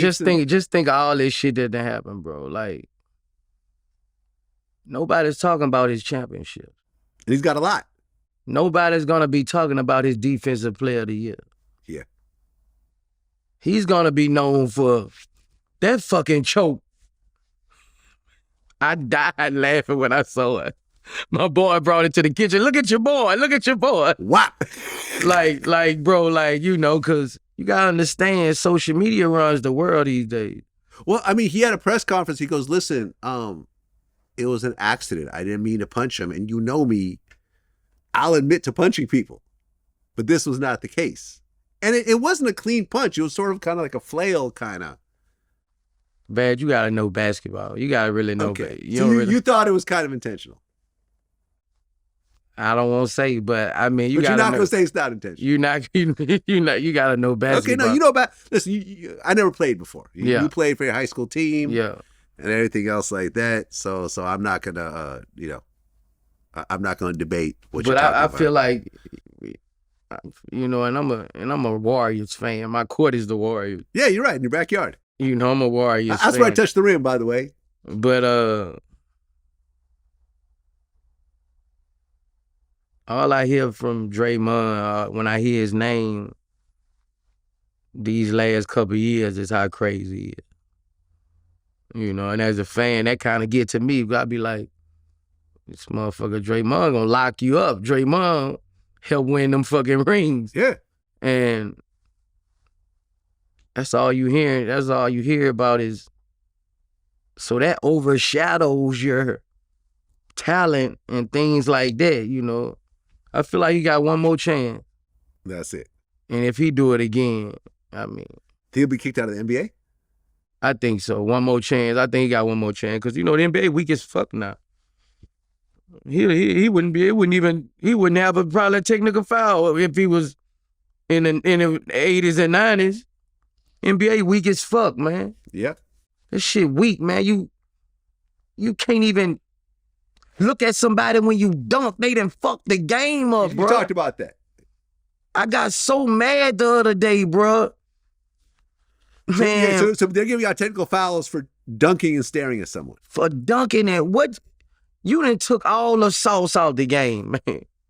You done took all the sauce out the game, bro. Like, man, yeah, that's my boy. Well, look, man, free Draymond Green, you know? Yeah, but like you was saying, Vlad, the NBA is weak as fuck. Yeah. You can't dunk and stare? Yeah. Who the fuck you want me to look at, my mama or my daddy? You know what's funny? You want me to look at the cheerleaders who gonna give me a sexual technical foul? I cannot stare. If I stare at the cheerleader, what I'm gonna get? I dunk that bitch and look at the cheerleader. A sexual technical foul. It's weak as fuck. And I sit there every night and I get angry because I wanted to be like when I was watching Jordan. You know, I see stuff, bro, like, bro, these refs, bro, it's out of control, Vlad, bro. It's out of control. Right. Whereas in hockey, you could actually fist fight somebody and come right back in the game. And go right back in the game. Knock out a tooth. And it's business as usual 5 minutes later. Oh, man, bro. Can you believe that? Can you believe that? Man, you can't even stare at someone in the NBA. It's weak, man. It's weak. I feel you. Well, you mentioned Young Bleu recently, and you had tweeted about how, I guess it was your brother forged Young Bleu's name on another deal. Yeah. And you're suing. You said you tagged Beat Bread Funds. Yeah. You're suing them? Everybody. Vice and Play? Yeah, his publishing company. Okay. So Young Bleu, how many times can you forge someone's name with no remorse? You was allowed to sign blue contracts too? And then you posted the text. Yeah, I posted the text. Y'all text that Blue sent me after I told him I was suing y'all for the Beat Bread deal. It shows you forged his name just like mine. Without knowing anything, can you give him his publishing and writers back so his children can have them when they grow up? You thief. Right. You're talking about TQ. Yeah. And I guess your brother actually responded to this. I mean, I don't know. I mean, all I know is, and I can't take nothing from Blue saying Blue don't write his own music. Bleu is a motherfucker. Right. You mentioned last time that your brother has writing credits on a whole bunch of like half of all Bleu songs, 100 songs. He 100 has songs. And he owns half the publishing. And he owns 50% of the writer share of BMI. Well, like, bro, like this man is taking all Bleu kids' money, all his money, and giving it to his kids, and he has no talent, Vlad. You know you didn't write that with him. Now, getting someone's publishing is not that uncommon, right? Record labels get publishing. But he's not the record label. No, well, but people who sign artists get publishing, like, but writer's credit is a little bit different because that 50% writer's credits. That usually involves that you were actually part of you the was writing part process. of the writing process. That's 100 songs. Yeah, I've never seen him in the studio with Bleu. It's 100 songs that's his kids' money, bro. His kids need that, bro. And on the Beat Bread deal, how I got the text from Bleu, when I posted the text is, I wrote Bleu and like, man, bro, I'm finna sue you again, man. Cause Beat Bread reached out to us like, man, he forged what deal with us too.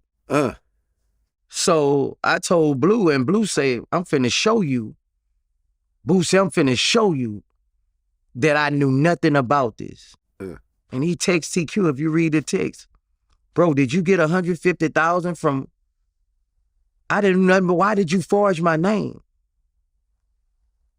Now Bleu, I told Bleu about it, now Bleu, get what he say? I'm off Instagram. Yeah, I mean. He checks off fucking Instagram. Who, Bleu? Yeah, I haven't heard anything from Bleu. Bleu's been very quiet. Cause I was finna bring this shit to the, bruh, all I want Bleu to do is, man, Bleu is the nucleus of all this shit, bro. If Bleu was to say, Empire, man, let's pay this dude, bro. He's quiet and he makes me look like an outcast. Bleu can say, man, bro, just like I got all the texts with him saying, Boosie, we know you ain't know nothing about the deal. We thought you would fuck the deal up. You know, if Bleu was to stand up and say, man, pay Boosie, man, let's get past this shit. So many people will respect him. You know, you chasing for somebody now who has forged your name. So what did bruh, I don't even give a fuck about an apology, but the dude you going against me with for what he did to me has done the same thing to you. And Bleu texts him like, man, why did you do it, bro? Why did you have to do it? Yeah. And that's my same, he said the same thing that I'm saying. Why did you have to do it? Why you couldn't come tell me? So I won't, man, that Bleu ain't gotta never talk to me again, but I won't ask him, bro, how do you feel now that this same thing didn't happen to you, man? You know, you know, but I feel like he the nucleus. He can stand up and say, man, bro, let's get this shit past us, bro. You know, like, bro, I don't get it, bro. Like, he's saying, man, they didn't put me in $5 million debt with lawyers. I said, man, a label will tell you anything. If I done spent 400, how you spent $5 million? And both our lawyers have 5 stars on YouTube. Yeah. Yeah.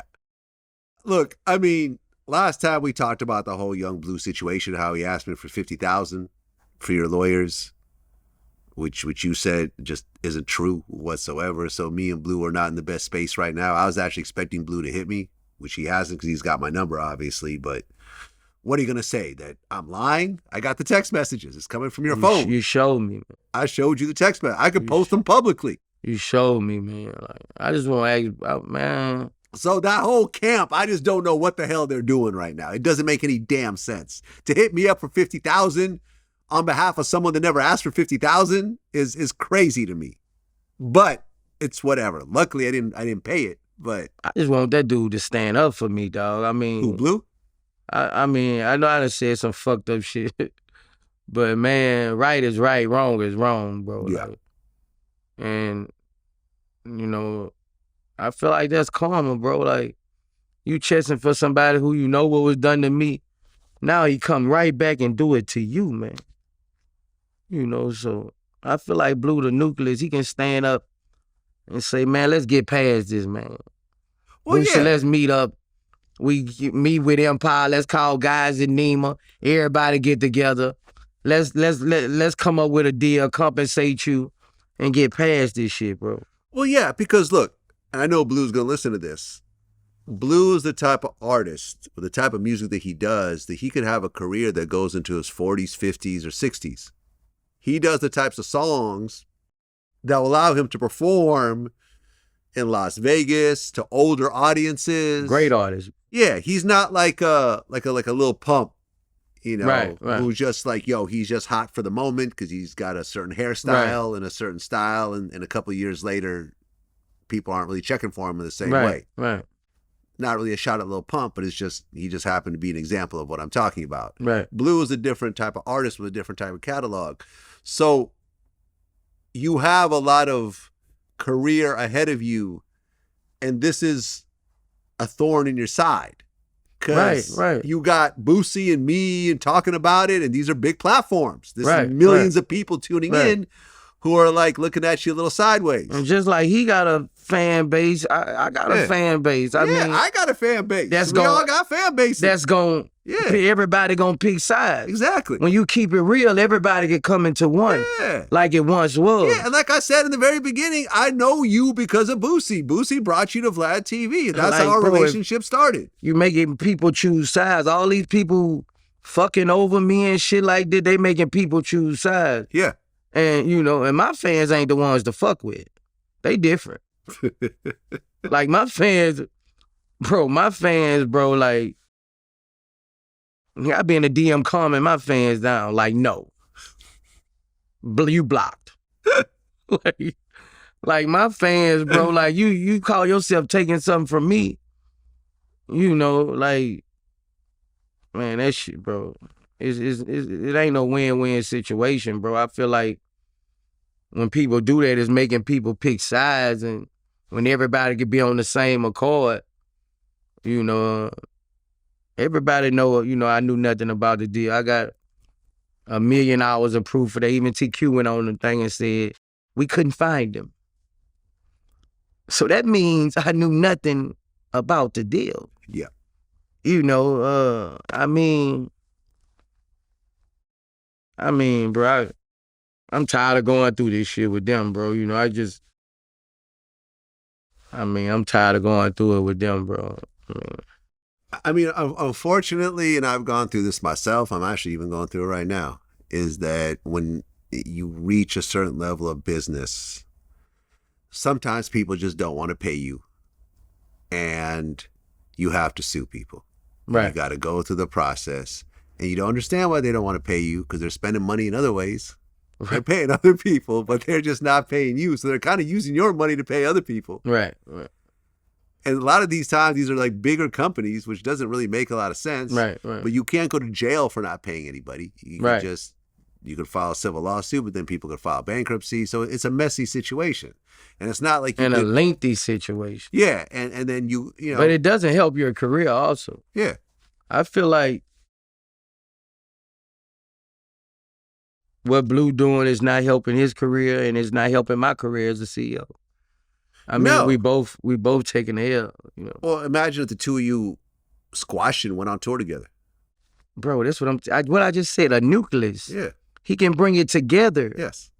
You know what I'm saying? But when you got a snake, a thief,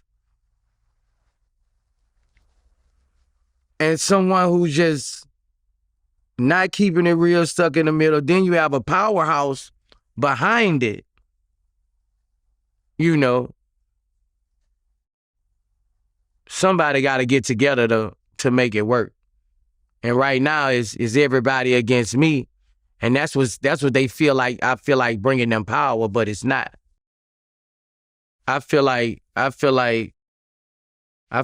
not. I feel like the right thing to do is, you know, get this shit over with. You know, pay me because, you know, I got fans that's starting to hate these people.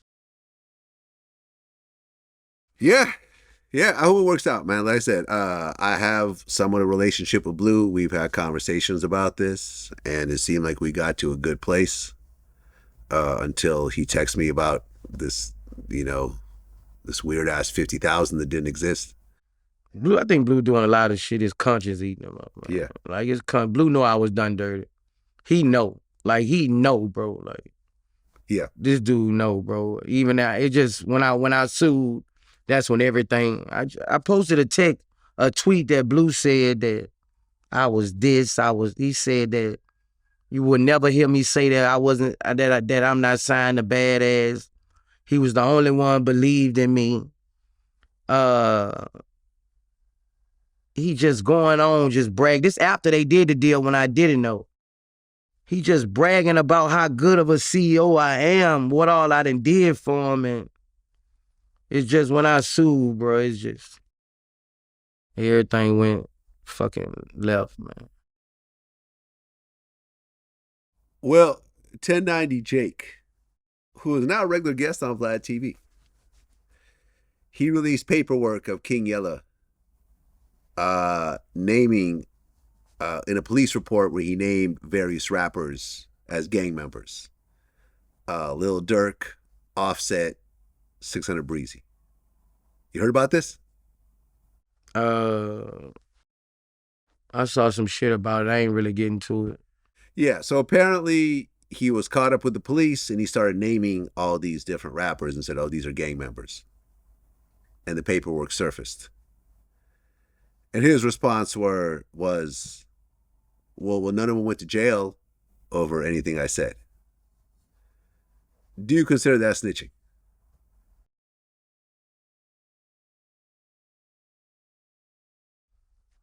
I don't really want to comment. I don't really know what happened, Vlad. You know, I ain't trying to get caught in that snitching shit again. I mean, right. I mean, I have to hear it. I have to hear it out his. I have to hear it or see the interview. I don't know. I don't even know if that's real shit. 1090 Jake has been pretty consistent and pretty accurate. I gotta say this. I gotta say that 1090 Jake, I've yet to find a claim that he's made that has proven to be false. But the YFN trial is about to be underway. Yeah. January 8th. And in fact, YFN Lucci, YFN CP3, and YFN Leak are the only defendants that are left in that trial because in the last 2 weeks, 7 defendants took plea deals. So I don't know these other 2, but I do know Lucci. I've interviewed him a couple of times. I really, really, really like him. Yeah. I like him a lot. And that's a friend of yours too, right? Yeah, that's my boy. His trial starts on January 8th. Yeah. Have you spoken to him at all since you've been locked up? I speak to Lucci every month. Every month? Yeah. How's he holding up? Yeah, and I'm here for him. Anything he need, I'm here for him. Really? Okay. How's he holding up? Well, he holding up like a G, man. I mean, he holding up like a G, man. He built for that shit. Right. And I think at one point he actually refused to testify against Young Thug and everything else like that. Right. I think they were offering him some sort of deal or whatever else, and he was like, nah, I'm good. Right. Which is pretty amazing. Nah, it's just real. When you ain't even know, it's just when you real, you real. This ain't amazing. It's just the world that made it look like amazing when you do real shit. That's all it is. Once you a real nigga, you a real nigga. I could have came off death row. I told him suck my dick. I guess most they was trying to get me to get down on my CEOs. Okay, but I think it's one thing to say I'm not going to snitch against my friends, but it's something else to say I'm not going to snitch against my enemies. I think that's a different level. It's not a different level when you choose that lifestyle. Okay. It's not a different level when you choose that lifestyle. It's just not. It's just what you was raised by and what you got to live by. Because the same way you telling to get out on the streets, your ass gonna run, something gonna happen to you. karma gonna catch you. You done killed all these motherfuckers, now you wanna snitch on and get somebody out. Karma is gonna catch you. Remember I told you about the other shit with his brother? Young Unfunk. Yeah, karma is gonna catch you. Right, he cooperated and then got caught, got the 10-year probation. Bro, cooperated back in prison to the full term. Karma is gonna catch you. So he basically told for nothing. That's a bullseye for the DA. Bro. They got him to tell and gave him his full prison term. It's in the called process. Kill two birds with one stone. And that's what they try to make you do. They know one thing, that the streets has rules. They know if you tell on him and they let you out of jail, it's a 30 to 40% chance somebody might hurt you. Unless you move. Unless you move. And is anybody in these trials, is they treating anybody like the mob? Is they putting them in protective custody? No. I actually just interviewed Sammy the Bull again, and he was telling me about how they were putting you in protective custody. Is they treating them like Sammy the Bulls? No. They still gonna have them doing shows. They don't care about your life or your reputation. They're killing two birds with one stone. You done told on him. Now we have that evidence to try him in trial for that. Now you're on the streets. Now we're hoping your homies hurt him. It's called kill two birds with one stone. You make them turn on your friend, so the big dog is gone. Then you hope the little shrimps who want to be big dogs kill you. Why you not treating, if you labeling them thugs and all like the mafia, why you not putting them in protective custody, sending them to Minnesota in a motherfucking hut in the country? Yeah. No, you gonna put them straight on the motherfucking streets. Take the ankle monitor off in 3 months. Try to make you see, I put an ankle monitor on him. You know he be on social media everywhere. Yeah. You want people to, you didn't take his Instagram from him. Yeah. So he can post everywhere, right. And people can see where he at, so they can come shoot him. This shit is chess, man. They playing chess on us, they think it's checkers. No, look, I actually interviewed Sammy, and I kind of dug into the whole thing about how it works. And when you're in protective custody, they give you a new social security number, a new driver's license. There's agents assigned who watch you. So when you're on witness protection, they give you a whole new identity. So do you have a new social security number and everything? Yes. Wow. Okay. I So had a driver's license. A new driver's license. Yes. And do they give you money? Well, they paid the bills. Okay. So your rent, your electricity, that type of everything like that. And they gave me a few dollars for pocket money. Why they don't do that to us blacks? They don't give us a new outfit. You give him a social security number, a new house, a new name. They don't give a fuck. They're gonna put the ankle monitor on you for 3 months, then let you go back free, right to the same clubs. Why not take his social media? Because you want him to post so somebody can come get him. Yeah. I mean, I talked about this on Twitter not too long ago, where I basically said the whole thing when it comes to the street code is a lot of people do take it seriously, but at the end of the day, it is all based on a perception and a set of rules that are not consistent all across the board. Nah, it's not a consistent outcome. One person will consider this snitching, another person will not. One person will consider you a gangster, the other person will not. One person will try to hurt you, one person will not. But that do leaves a percentage of you getting hurt. Right. And the reality is also, like what we just said, is that if you snitch on somebody and you move, the chances of a repercussion is very, very small. Yeah, because people don't have money to hunt you. To hunt you down. But if you break an actual law and you move, they will send dozens of agents and bounty hunters and whatever else to come get you. Yeah. When someone you snitch on goes and retaliates against you, they'll probably go to jail. When a police officer or a bounty hunter catches you, they get a reward. Right. You know what I'm saying? You gotta understand, when these dudes do all this telling whatever, they don't send them away. They make an excuse. You can't leave the state. They stick you in the same place where... They stick you in the same place where you did all this at. Yeah. Where all his cousins at, where all his friends at. You have to have that address.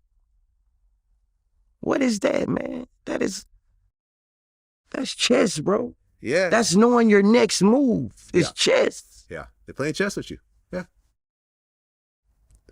Well, one of the defendants in the YSL case, Shannon Stillwell, got stabbed in jail. So now this case got pushed back to January. I can't see how they're gonna be taking both of them to trial at the same time. Yeah, it's around the same time. They're the same start dates. Yeah. It doesn't really make a lot of sense. I took Drew to the game yesterday. Who? Drew, Lucci lawyer. Oh, okay. Got it. That's who that was the lawyer that was with you. Yeah, I took Drew to the game yesterday. Yeah. Yeah. Yeah, man, this YSL case is interesting. I kind of feel it'll be a mistrial. They might have to just start all over again. I just don't see how they'll take both of them to trial at the same time. Yeah, that's crazy. That gonna be some damn crazy shit. Yeah. Yeah. Well, Tory Lanez was in the news recently because his bodyguard put in a statement that said that he saw Kelsey with the gun. I guess this is part of his appeal. And everyone's like, oh, see, we all knew Tory was innocent, and this proves it. Now, the thing about this situation is this. During the trial, Tory's bodyguard disappeared.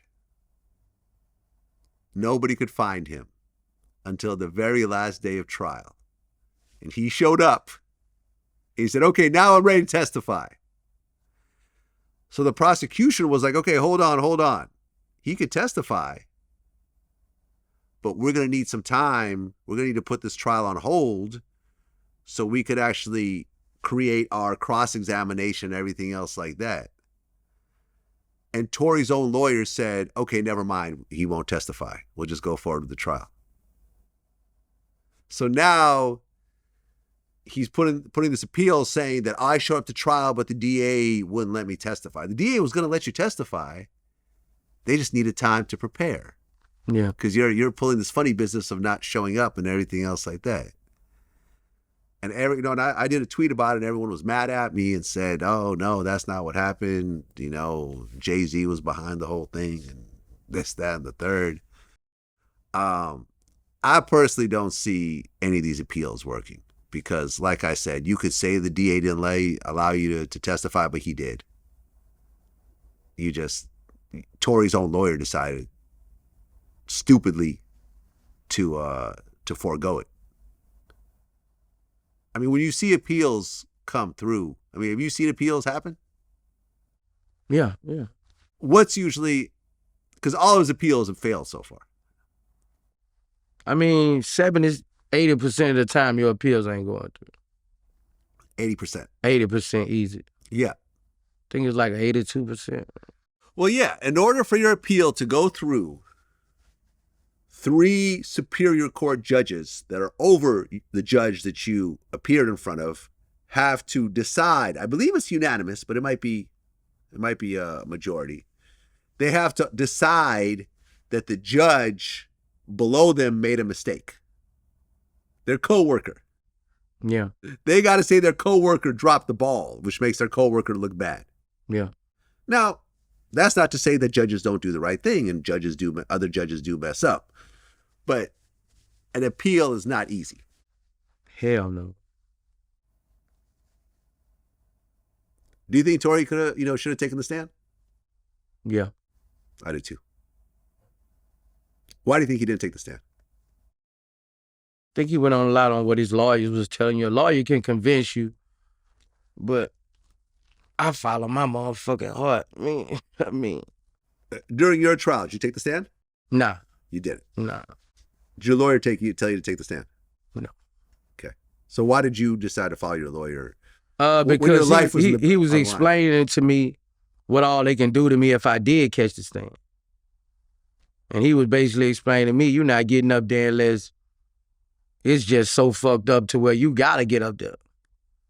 You know, he was like, you know, this case we on, this is, he said, Boosie, you wouldn't even got indicted in New Orleans on this evidence. Because it was Baton Rouge, it was different. Yeah, it was, you know, he was like, you know, I had a unanimous verdict. Well, you have to have a unanimous verdict, right? Yeah, or else it's a hung jury. I mean, I got found guilty in 36 minutes. Not guilty in 36 minutes. Oh, that's an open and shut case. Yeah, that's an open. Sometimes juries deliberate for days. 36 minutes. Did you ever talk to any of the jury members afterwards? Nah. Did you want to? No. Because it kind of reminds me, like I just interviewed Mob James, and he was there for the Snoop Dogg murder trial. Yeah. He said that after he was found not guilty, him and his bodyguard were found not guilty, they took the whole jury out to a restaurant. I saw that. And gave lobster. Lobster, I saw that shit. All that, yeah. That's what you should have done. I saw that shit. Nah, they probably hit me with another charge. Oh man, jury tampering after the fact. Yeah. What is that? Oh, it's the new law we just passed. Yeah, just Louisiana law. Louisiana law. It's unique. Yeah. Well, your homie BG is still in the halfway house, right? Yeah. But he's got a new song with Gucci. Yeah. And Mike Will made it called Cold. And I was listening to it and I'm like, damn, I forgot how much I loved BG's flow. Yeah. Because it was that same, like, yeah, what was it, like that 98 flow? Yeah. Like he still raps the same. Yeah. And I'm like, damn, BG still got it. Yeah, he still got it. He polished. Yeah. Nigga polished. And I guess he's supposed to come out with a joint project with Gucci called Choppers and Bricks. Yeah. Yeah. But what's going on? Me and him got a project. Yeah, that's what I was going to say. What's going on with your project? We probably 8 songs in right now. 8 songs in. Think we gonna name it Real Niggas Back in Style. Have you guys been recording together or no? Nah, he sent me records. I sent him records. Because he's on house arrest. Yeah. And, can he actually leave to go record or no? One time a week. That's not bad. Yeah, he get one time to go. Is he where, in Vegas or something? Yeah, one time a week. One time every 2 weeks he can record. What happened to your whole event space in Vegas? Like, I haven't heard you mention it recently. Yeah, I know it's... I'll talk to you off camera. Okay. Do you feel, with all these different businesses that you've been running over the years, that maybe you spread yourself a little bit too thin? Nah. When I got in trouble, bro, all my business partners tried to fuck me, man. Oh. Everybody I was dealing business with, so I had to sue everybody. Yeah. You know, when people think it's over with for you, they try to push you, bro. That's the industry, bro. It's different from the streets. When you're a street nigga and you going down, people really try to console me and make me feel better. But with the industry, when they feel like you going down, they kick you, bro. Yeah, I mean, I got ripped off by industry dudes way worse than any of the illegal shit I've ever done. I swear to God. I swear to God. I swear to God. The $17,000 I lost on a brick of cocaine pales in comparison to what I'm going through right now. Bro, I swear pales in comparison. I swear and the people who stole from me are still in business. I swear to God. And I know where their office is. I can go down there. I swear and I can't. I can't. I got to do it legally. I swear to God, bro. Because people in the streets know it's consequences behind those things.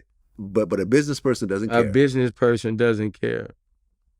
They don't care, bro. They the most unhearted people you can think of, bro. Like, it's just sad, bro. And I got a good heart, bro. I got a good heart, bro. Anybody will tell you that. Yeah. This industry didn't just chew my fucking heart apart. I remember this one time, right? This was like maybe 2004. I was on my way in to Koch Records. Alan Glunback The guy who I've been runs it. getting done wrong in this business since I got in it, bro. Everybody. Man. I remember I'm walking in because I had a meeting with Alan. And I remember, I'm not going to say who it is, but I ran into this one rapper that I knew. And I'm like, oh, yeah, how you doing? Oh, man, going up here, this Alan motherfucker, he's just a fucking dirty-ass thief. He just fucking stealing my money. Fuck this man, he's just a foul-ass motherfucker. We get up the elevator, the door opens. Oh, how you doing, Alan? Alan's right there. He shook his hand. The whole. I'm like, yo. Well, Alan used to be at Koch? Well, he was heading up Koch. Oh, okay. I know Alan. I know Alan. Yeah. Yeah, E1 now. E1, exactly. But I'm like, this motherfucker was talking the worst, most evil shit about this dude, and as soon as he sees him, oh, how you doing, Alan? Hey, and they're all friends suddenly. And I'm like, damn, is this how this shit works? This is crazy right now. Yeah. You know, I thought he was gonna slap him or something, but no, he shook his hand. You know, they went and had a little meeting. I'm like, damn, this is wild. Yeah. But that's just how business works, unfortunately. Yeah. Your homie C Murder apparently just broke up with Monica. You know about this? I saw it on the internet. You know. She said she got her heart broken again. How do you get your heart broken from someone who's... Is C Murder doing life? Yeah. How does C Murder lose a Monica, considering his situation? You would think that he would do anything in his power to hold on to this woman, considering where he is right now.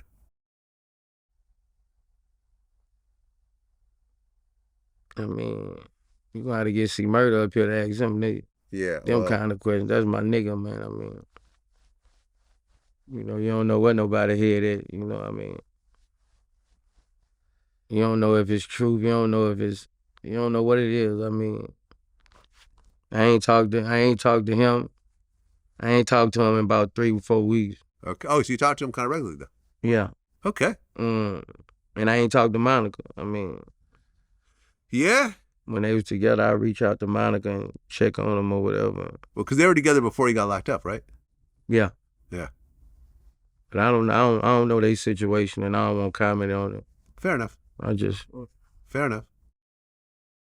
Quando Rondo just got arrested. Yeah, bro, pulling up to my fucking party. Really? Man, bro. So tell me what happened. Man, dude came out there and say, Quando finna come fuck with you.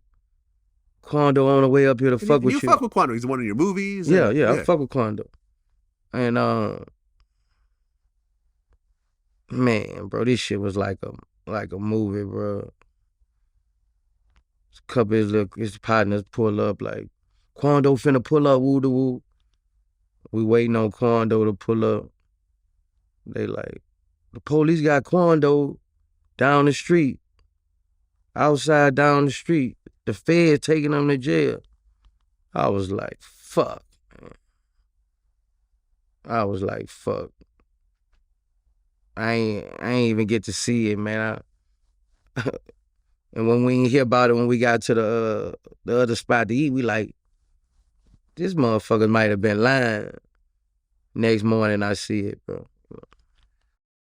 I mean, I've interviewed Quando before. I like him, man. He's a cool kid. But it just seems like... Nigga funny, too, that nigga. He is funny. He is funny. And he's talented. Yeah, that nigga I mean, matter of fact, that album he had with NBA Youngboy was one of my favorite NBA Youngboy projects, period. I thought the two of them just sounded great together. Yeah. You know? But Quando just seems to get into so much shit, it just doesn't make any damn sense considering how good he has it if you really think about it. Like, people really fuck with him. He really is talented. He's got a lot of big cosigns. Yeah. You know, like, you fuck with him, I fuck with him. Like, I just don't understand why he's getting into so much trouble. I understand. You gotta leave them cities, bro. I mean, I don't know. I can't speak on Quando. I just know he reminded me a lot of me when I was young. Yeah. You know, this nigga stay in trouble. Stay in trouble. Can't shake that motherfucker. Police don't like you. Like, that was, bro. All talented, you know, can act. This motherfucker killed my movie, bro. Like, He can act, never been taught how to act. Like, dude, talented, bro. Like, I mean, and he funny, man. My boy had to drive him home one night. He said, I can't see at night. I can't see. Bro, he said, I'm serious. I can't see. Man, dude, stupid, bro.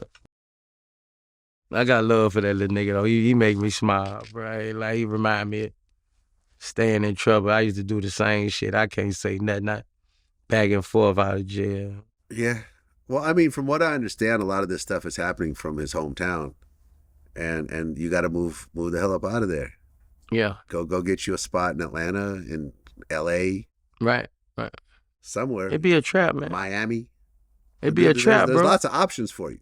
They don't be trying to help us. I mean, if you just got on paper for something else, why didn't they say we want you to go to Virginia Heights? Yeah.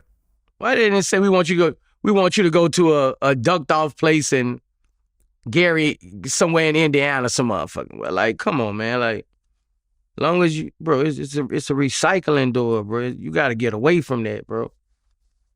When I was looking at all the times, you know, I had to blame myself, but I was looking at my record one day and all my arrests in Baton Rouge. Over 10 years from 2000 to 2009. And I looked at all my arrests from Atlanta from 2015 to now. And I couldn't do nothing but shake my head, bro. I couldn't do nothing but shake my head. I mean, right now, you got your gun charge and you got your ankle monitor. Yeah. If you asked your PO that you want to move from Atlanta to somewhere else, is that okay? I don't know. And you didn't get busted in Atlanta. You got busted in San Diego. But I got busted in San Diego. I probably could because it's just a change. I just had to get a PO from that state. Yeah. Yeah. Okay. So if you let's just say in your situation, you have a lot of problems that you're worried you might, mess up, are you on parole right now or? Now I'm on pretrial release. Pretrial, right. So if you're worried, but if you violate that, then you get locked up. Yeah. So let's just say you said, listen, where I'm at, there's a lot of problems. I have issues with people and police issues. Like I want to move because I don't want to mess up my pretrial release. Right. They would say, okay. Yeah. But them youngsters, bro, they like I was. I could have been left Baton Rouge. I had the money. It's like you feel in your heart, they think I'm running. I'm telling you how they feel. Man. Nobody ain't running me. Vlad, you can shake your head. I've been in that position. Yeah. When you feel like this your city, you put it on, I'm not going nowhere. I step on everybody. Yeah. And that's how people feel, bro, and until you mature. Like when I was on pretrial release, before I went to prison the first time, I had got 2 years. When I went back, they gave me 4.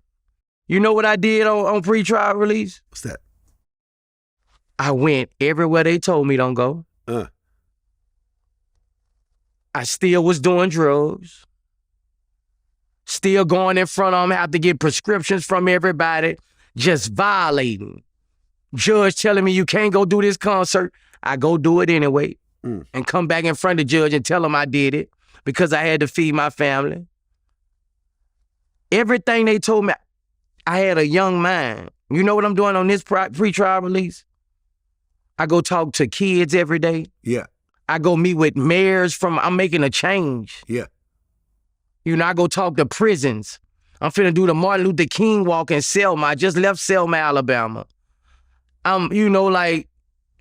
Because I done matured, Vlad. My first time really getting in trouble in 10 years. Let me tell you about the smartest person I know. Bro, this shit ain't worth leaving your children up for a pussy ass, bro. It's just... The smartest person I know. Because the judge is who gonna say whether... Exactly. What's gonna happen to you, the judge. So anything that judge tell you, you better do, man. Bro. The smartest person I know is Russell Simmons. Russell Simmons found out there was some Me Too accusations. There's doing an HBO documentary about him. He sold his house in West Hollywood. He sold his Basquiat painting. He sold his condo in Tribeca. And he went to Bali, Indonesia, and opened up a hotel because there's no extradition policy out there. And he said, I'm just going to chill. I'm going to chill out here in paradise. I got hundreds of millions because I have all these assets on top of whatever other money I got. And I'll just wait it out. And maybe nothing will happen. Oh, well. At least I won't be in jail. At least they ain't going to R. Kelly me. They're not going to Harvey Weinstein me. Right. Why take the chance? He's older. He's in his 60s now. He's living out in paradise right now. I was actually going to fly out there over Christmas break. You know, hang out with him, do an interview, and he's like, can't do any interviews right now. Things are a little crazy right now in the industry with all the Diddy shit and everything else like that, even though he did do an interview. But he said, I'm not rolling the dice for my freedom. Right. I got the money. And the reality is that it's not that expensive to move. I know not everyone has it like me or you, but you got, if your freedom is on the line, you could go to a whole other place. Right. And you may not like it there, and you may not know where the good restaurants are, and some of your friends aren't there or whatever else, but at least you're free. And at least you're not caught up in the bullshit that's going to put you right back in. Right. Because when you go, some people got to go back in to wake up. That's what I had to do. Yeah. When I got took out the streets for them 5 years, I woke up when I came home, Vlad. Well, that's just your immaturity that had to wake you My up. maturity. Ultimately, you could have not gone back in had you just said, okay, I'm just going to follow the instructions. Man, right? Because you don't even smoke weed right now. I haven't smoked weed since I got let out of jail. Exactly. And I don't even miss it. I don't even like how it smells no more. Okay. I be like, nigga, you stink. But man, bro, it's just you get matured. And I had matured, bro. I was doing so good, man. I just had this one hiccup. And I get pissed off when I think about it, bro. I get mad when I think about it. I wasn't even in my city, bro. I don't know, man. Well, from what I hear, I think you're gonna get through it just fine. Yeah, I think I think so. Every day I think you can get through it just fine. You got good lawyers. Yeah. You out there meeting up with kids and talking about. And I was doing that before that. I was going to jails and shit like that, I feel like I got a fair judge, I always had a judge who hated me, Vlad. But not this time. Every case I had, Vlad, I had a judge who, when he looked at me, I shivered. I felt it. Most of them would tell me, who do you think you are?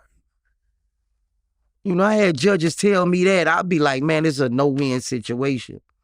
But every night I say a prayer that God put his grace on the prosecution. And that the judge see me as a person and not an animal, bro. I mean, I'm gonna be all right. I got faith. Well, Fat Joe, he did an interview recently. Yeah. And he was talking about the YSL case and how they're trying to use the lyrics against, the defendants and everything else like that. And he said that 95% of his lyrics aren't real. I saw that. He said he's a family man. And I remember in our interview, and we'll play a little clip. He said, yeah. He goes, yeah, a lot of my lyrics aren't real.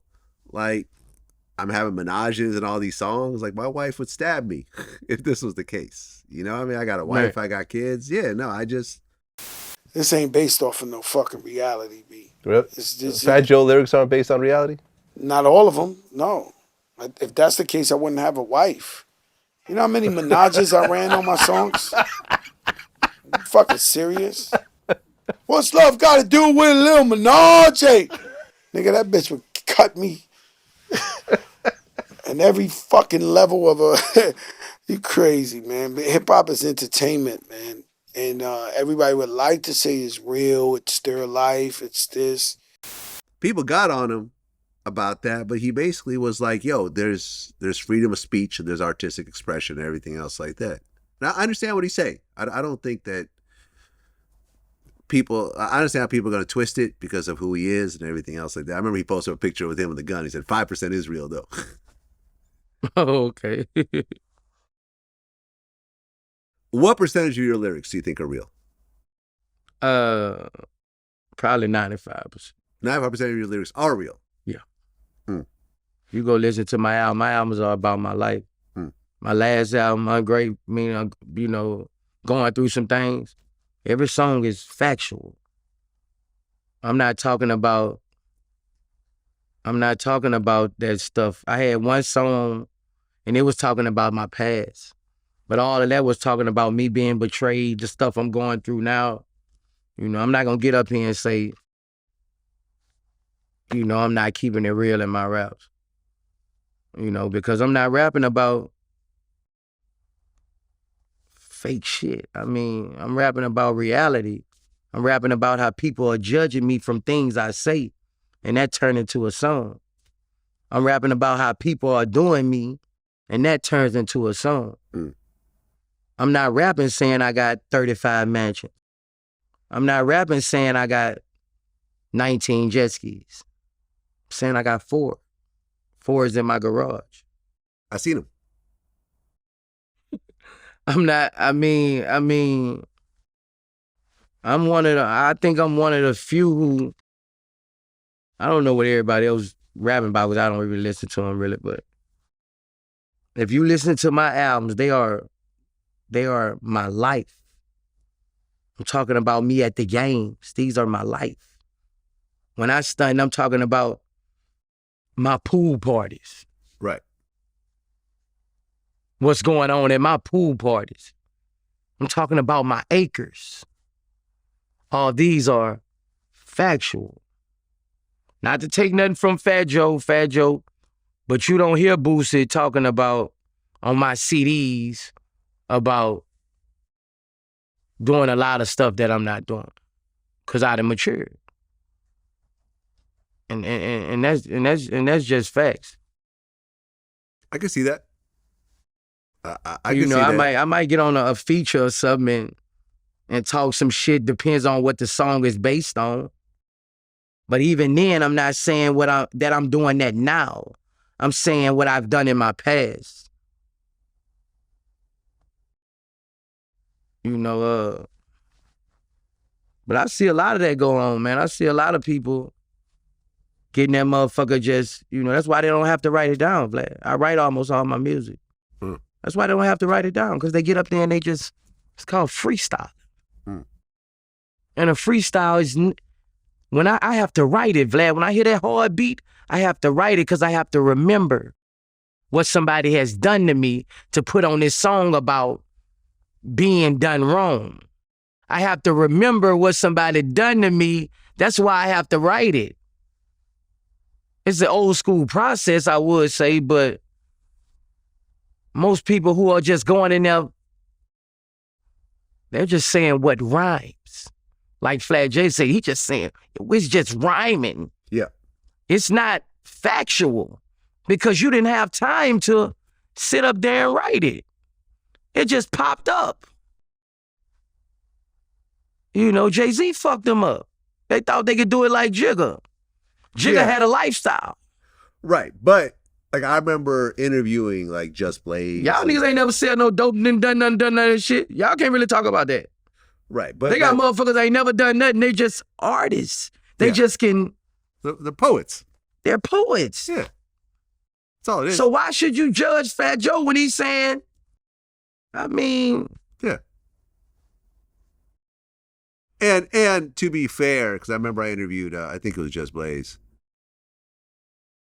Might have been Biggs, where they talked about Jay-Z's like style, like songwriting style, how he just comes in and, you know, he just kind of mumbles to himself, then he comes in and just kind of spits it all, you know, without writing anything down. He's not just freestyling. He's actually working out the song in his head. Yeah, he probably wrote it in his head before he got there. Exactly. He actually talked about the process. He said as a kid, he didn't really have like access to paper and stuff like that. So he would go to the store. He taught himself how to start memorizing his raps until he came back home. Like, just walking around, he'd have to memorize them in his bed and then, in his head, and then come back. And then, so he got in the habit of working stuff out in his head. He doesn't come in and just mumble raps the shit out. It's the whole thing is right there. Biggie was the same way. Yeah, I could do that too. Like, I could be listening to a beat on the way home, and I have 8 bars wrote in my head before I get to the house.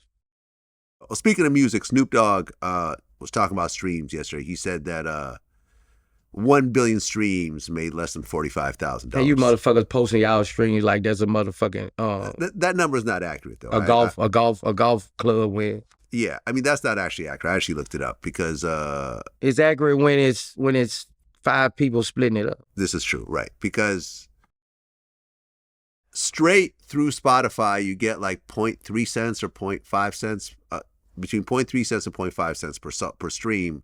So 1 billion streams is between $3 million and $5 million. But getting 1 billion streams is not easy. No. That's a lot of streams. No, it's a lot of streams. That's a lot of streams. Does streaming account for a large income for you or not really? Yeah. It does. I'm independent. Right, so it all goes to you. It all goes to me. You got to understand, when you sign to a label, it's 4 or 5 people. You got the CEO, the company you signed to, the company they signed to, the production company, the producer, the co-writer. If it's 1 million, you getting, break that down 5-6 ways, yeah, Vlad. Yeah. You're right. Break that down 5-6, not counting the budget they already gave you. But you got to recoup on. That you have to recoup on. Right. That they done sent you on the road and told you $6 million in debt. Yeah, so don't expect nothing. Go get your show money. Go get your fucking show money. Yeah, exactly. You know what I'm saying? So that's basically it. Like, if somebody doing, you do 3 billion streams, just say if that's $5 million, $2-3 million, whatever. Just think 6 people, you got to split it up. Yeah, you got to split up a lot of ways. And you in debt from all the shit. Other shit, yep. So you get nothing really. Let me tell you, one of the dopest interviews I've done this year was with Vanilla Ice. I went out to Miami, and we went out to his house. And I asked him about the lawsuit behind Ice Ice Baby. Remember that song? Yeah. That song sampled the song Under Pressure by David Bowie and Queen. Oh, okay. I didn't know that. Yeah. Under Pressure. Dum, dum, dum, dum, dum, dum. Oh, okay. Yeah. That was a huge rock song. So we talked about that lawsuit, right? He goes, yeah. So we sampled the song. We didn't clear it. Back then, hip-hop wasn't really clearing samples. Right. Because none of the hip-hop songs got big enough, so nobody cared. But Ice Ice Baby became the first rap song to go #1 on Billboard. Yeah. So, people want to collect on that. Right. So he got sued by David Bowie and Queen. In the process of going through the lawsuit, he goes, instead of spending all this money on a lawsuit, why don't I just buy the song? So he bought the original song. And then he bought Ice Ice Baby. So he owns the song he made and the song that sampled him to this day. So wait a minute, I'm going through a lawsuit. It's going to cost me $4 million to just buy the song. And because Freddie Mercury died and David Bowie died, so neither Brian May doesn't have much of the publishing. He just played a guitar part. The publishing part of a guitar part is like crumbs. He'd rather take the $4 million and just give that song to Vanilla Ice and let it play and have fun with it. Since you bought it took for it $4 to million. #1 anyway. Okay. And we became friends, and everybody knows I'm a huge Queen fan. Freddie Mercury is the rock god, okay? I love that band and always have, and I think everybody kind of has. So when they did the Queen movie recently, he got paid for all that shit. When that new Mark Wahlberg movie, he showed me a little clip of this new Mark Wahlberg movie where they're playing Ice Ice Baby. He's like, I'm getting a check for this too. Tiger just remade Ice Ice Baby. Yeah. He getting paid for that too. Yeah, I saw that. Vanilla Ice is wealthy. He owns hundreds of properties. He's got a $50 million car collection. The house we went into, we came to Florida. We're waiting at his front gate for him to open up the gate to the house. He comes out of the house next door and goes, no, pull into this gate instead. We pull into that gate and we realize that the houses are connected. And then there's another house, a third house that's got a helicopter pad. Yeah. He was telling about his house on Star Island, and Pablo Escobar used to come up to his house and they used to race speedboats together. Oh, yeah? Yeah. Oh, that's legendary. Legendary. I know That's you're a big I Escobar like to fan. hear that. Yeah. Yeah, they raised, he didn't know who he was because back then there was no Google or whatever else. Yeah. He found out afterwards, of course. But yeah, the big drug lords used to go hang out with Vanilla Ice. And he was like, if you don't believe me, there's this documentary on HBO about this dude that tried to buy a nuclear submarine. And sure enough, his name was in the documentary. Yeah. The drug lords used to all hang out with Vanilla Ice. Yeah. But it just shows like, if you really are serious about your music and you purchase your own catalog and you feel that it's worth something, you can live off it forever. And his kids are going to live off that. Right. Because he still sells 2 or 3 million copies of that song a year. And this is like 30 years later. And that shit was impressive to me. Yeah. That's why you got it like people. That's why you can't let people take your shit and not give you nothing. Yeah. Like all these people taking my shit, man, bro. Yeah. It's your shit. Just like people are taking my shit. It's going to be repercussions. I ain't going for it, bro. Like it's gonna be repercussions, win or lose. So, how many times did you bump that Andre 3000 Flute album? I haven't heard it. I remember I bashed it. I was just like, I don't know why he even put this shit out. Like, this is Andre 3000. This is considered one of the GOATs of hip hop. Yeah. And I understand that he wants to be artistic and he wants to do something different, but that doesn't mean you got to put it out. Yeah. He put out a damn Flute album. But the album outsold Kodak Black, Lil Wayne, and Lil TJ the first week. My tweet, though, where I was kind of bashing, it got like 5 or 6 million impressions. So I kind of feel like my tweet probably helped the streams of that album. But yeah, I don't know, man. I'm all into expression, but I don't feel like everything you got to put out. That's just me. Are you an Andre 3000 fan?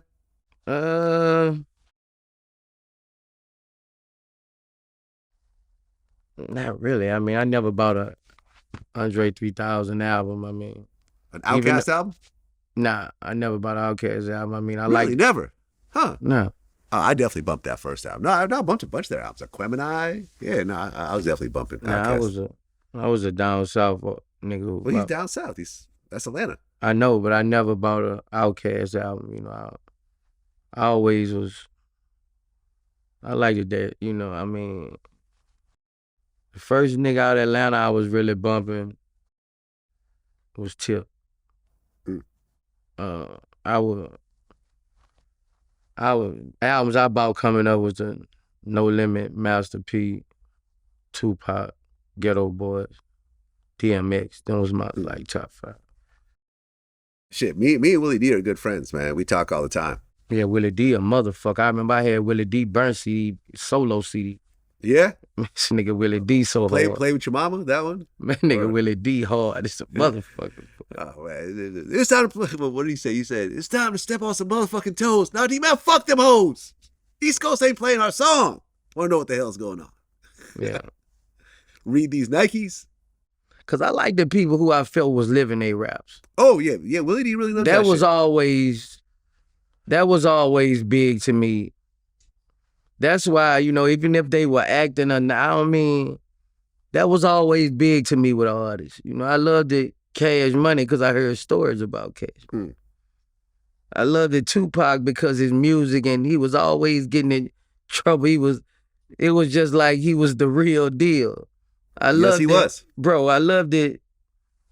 No Limit because they came to Baton Rouge and all these niggas gold teeth, all these cars, all these niggas sagging, these niggas thugging, go to Houston, that's all you hear about is rap a lot. And, rap a lot just fuck somebody up. Like that shit meant the world to me, bro. Like where we from back then, I'm not gonna say now because your lifestyle had to kind of interact with what you was doing. That made you more of a nuisance in the street and more of a fan favorite.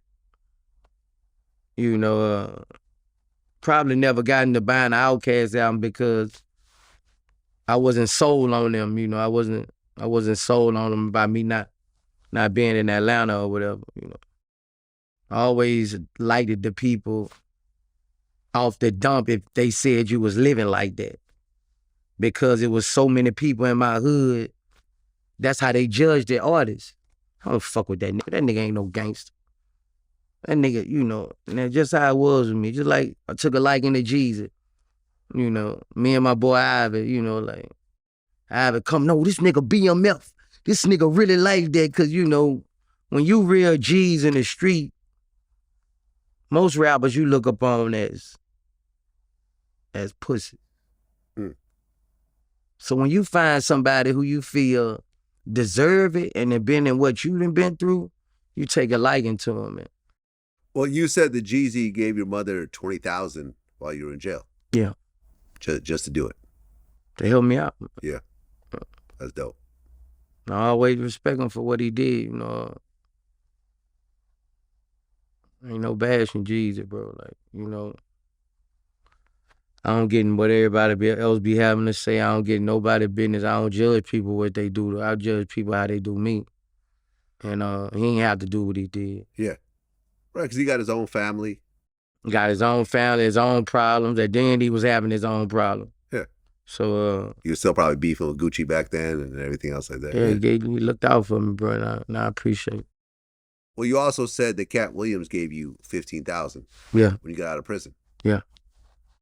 And it's funny because Dion Cole hit me up the other day, and he was like, "Man, more people need to talk about how generous Katt Williams is."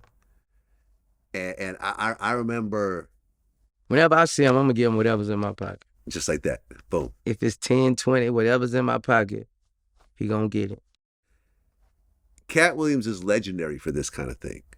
I remember I interviewed Beanie Siegel, and he said Katt Williams pulled up like on his block, and he got out, and people started crowd around him. And this one woman was like, he started talking to this one woman. He's like, "Oh, how you doing?" "Oh, not too good. You know, I'm a little behind on my rent." He goes, "Really?" Had a security go back in the car, get a couple $100,000, and start giving everyone on the block like $10,000, $15,000.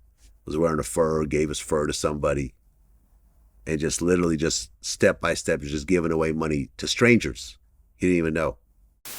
He came back to the spot. Now people coming out, different houses and all that.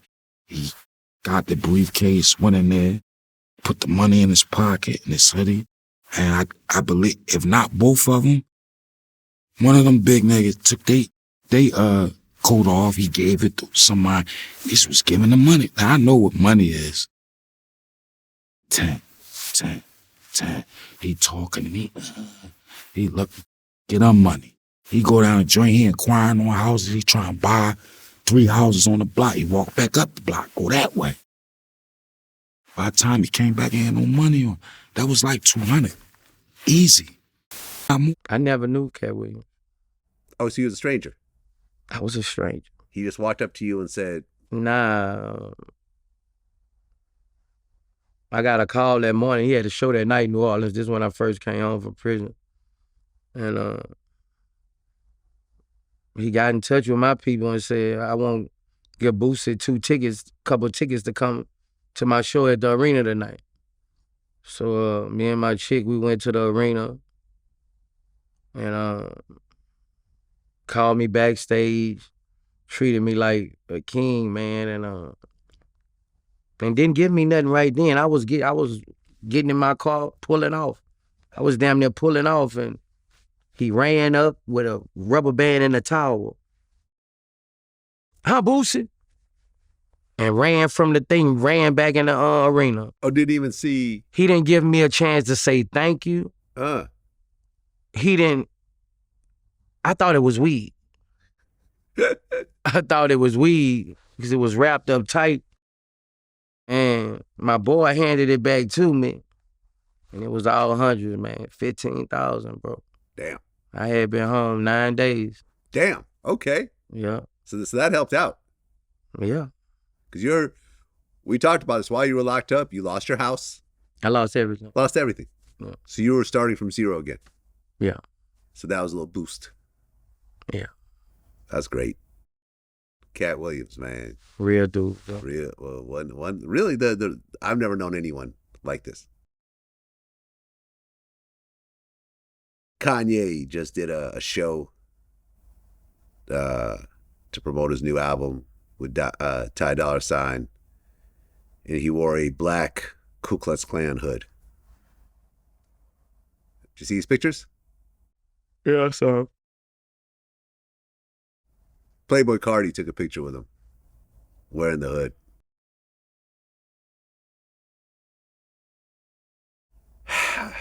I don't even know what to say at this point.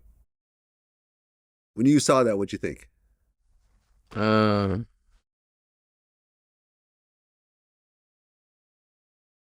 What I always think, I mean, it's Kanye West. Would you take a picture with Kanye wearing a Klan hood?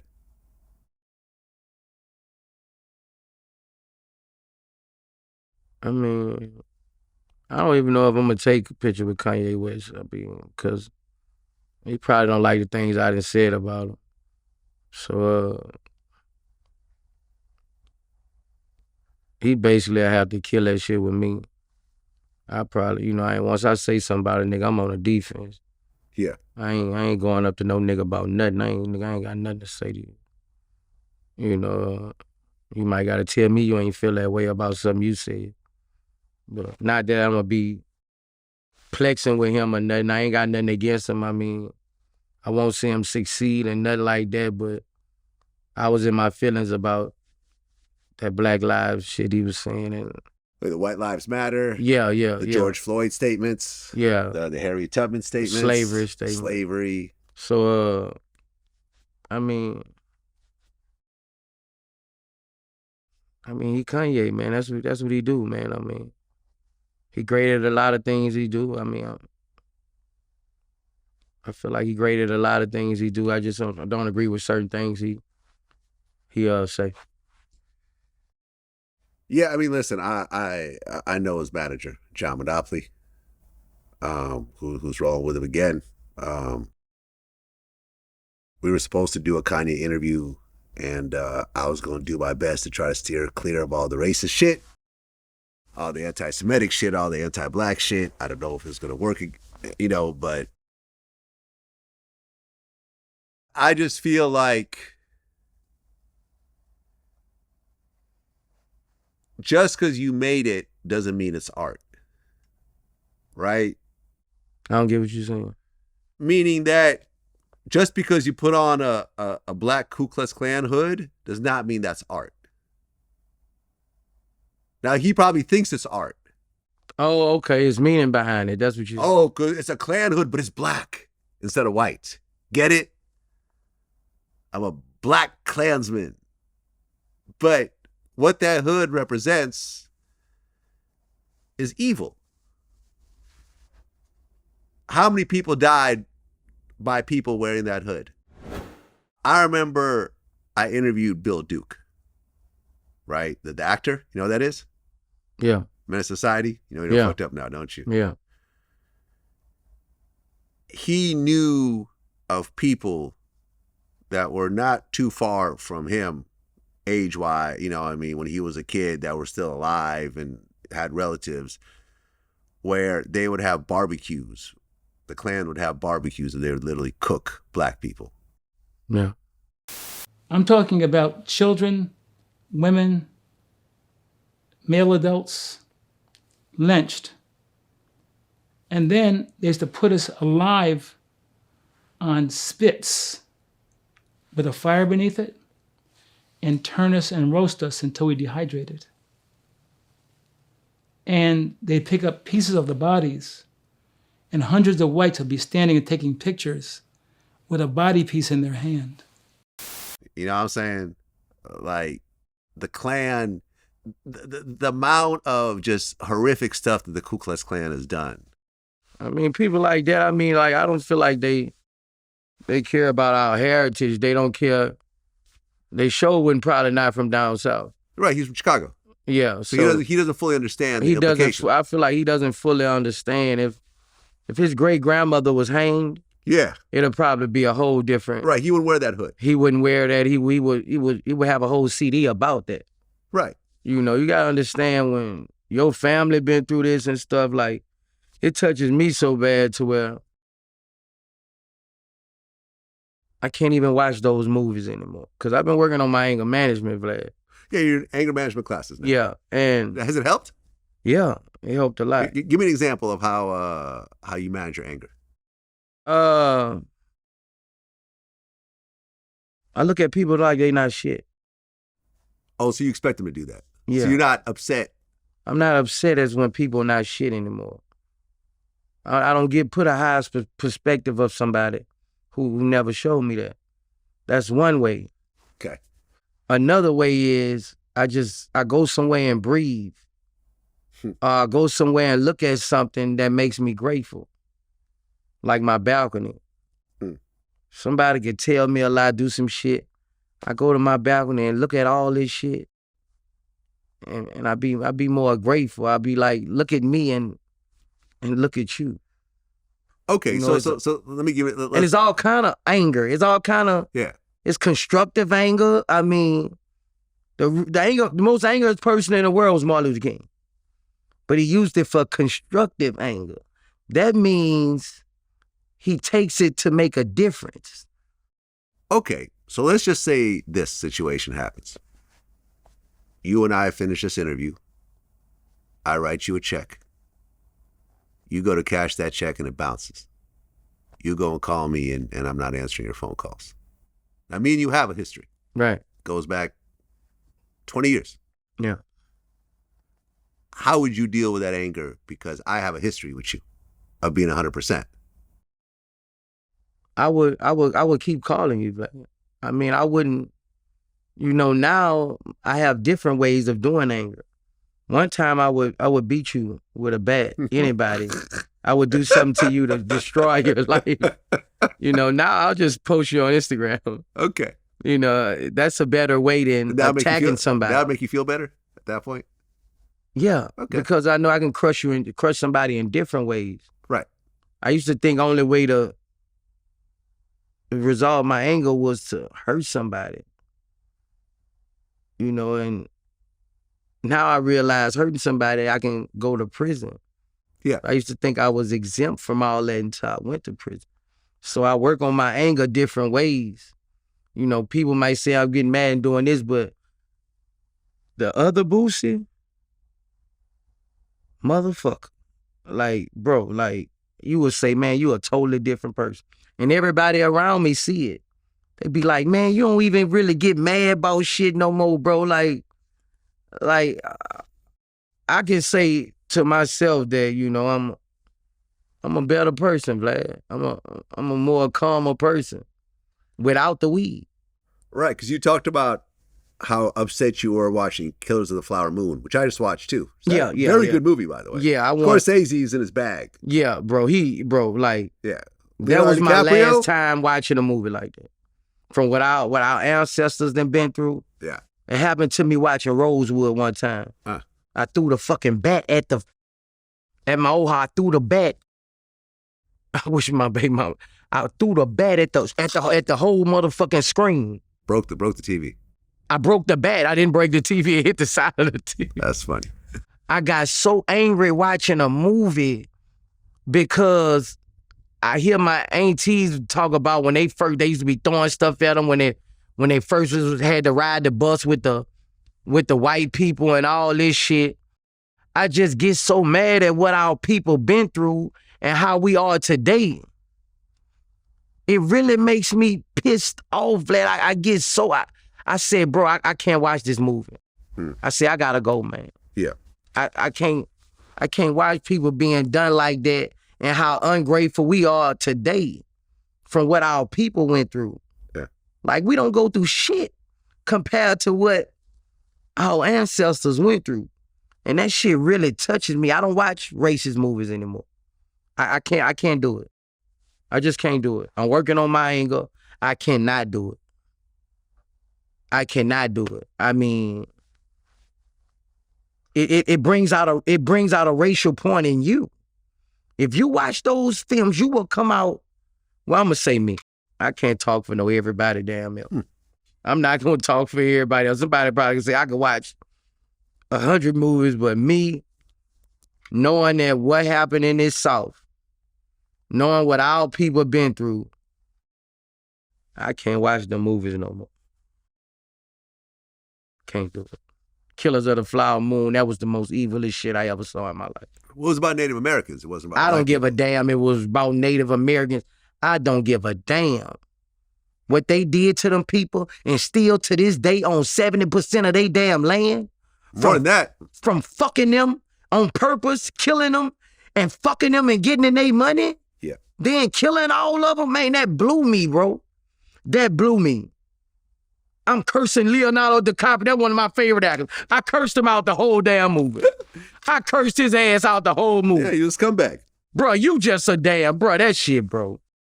Whoever wrote, bro, that dude Martin Scorsese had me out the seat like, bro. Great movie, though. It was very well done.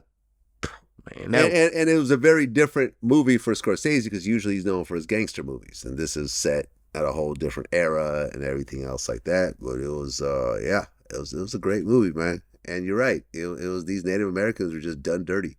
You know, bro, they was the richest off. people in the world, man, in the United States, bro. Yeah, they had the whole country themselves. And now to this day, bro, They them people took. They ain't got shit. Them people Few took casinos. That's it. People took till this day. They own 75% of that land. Yeah. I sent you this clip. Joe Rogan reacted to our interview. What Joe Rogan?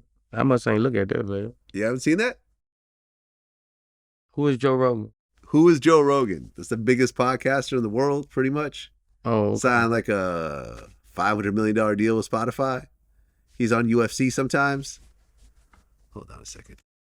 I about got to see his face on, and he know me. He does now.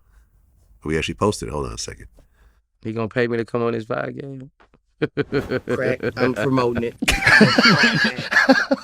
Fentanyl killing all the junkies who been junk. I'm talking, it's killing the junkies who been junkies for forever. Yes. Soon as they hit it, they dead. Crackhead, this nigga shoot threes, this nigga shoot basketball, this nigga run 100 miles, this nigga fix your car motor, been doing this for 20 years. These motherfuckers still running around the neighborhood.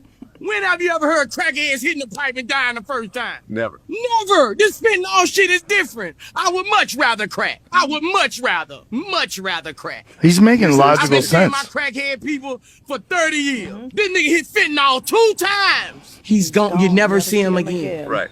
I promote crack before fentanyl. I'm sorry. They can do anything, bro. Crackhead, bro. Whatever was in crack, they gave them a real power. Did you ever see the video of the crackhead? No, I ain't seen it. I gotta start watching my interviews back, bro. I don't watch nothing back unless it's something about court, and I'll be like, oh, let me make sure I ain't say that. Joe Rogan's a big deal. Okay. It's essentially the biggest podcast in America. Okay. Joe, you need to get me on there, Joe. Yeah. I'm gonna tell you all about the crackhead powers. Crackhead superpower. Nigga run do a flip and a free. Boom. You be like, God damn. Yep. Shout out to Joe Rogan. Real shit. Motherfucker, fix your bus. That motherfucker break down, go under your bus, fix your bus. And get on the back of it and ride it. You got crackheads with jump shots, bro. Yeah. You been in the hood. You saw the crackheads, right? In Brooklyn, have you seen the crackheads? I used to have crackheads living on my block in Brooklyn on Church and East 18th. You saw their energy, bro? You know what the thing is also about crackheads? Is that crackhead couples will stay together forever. They will never break up. They be together for a minute.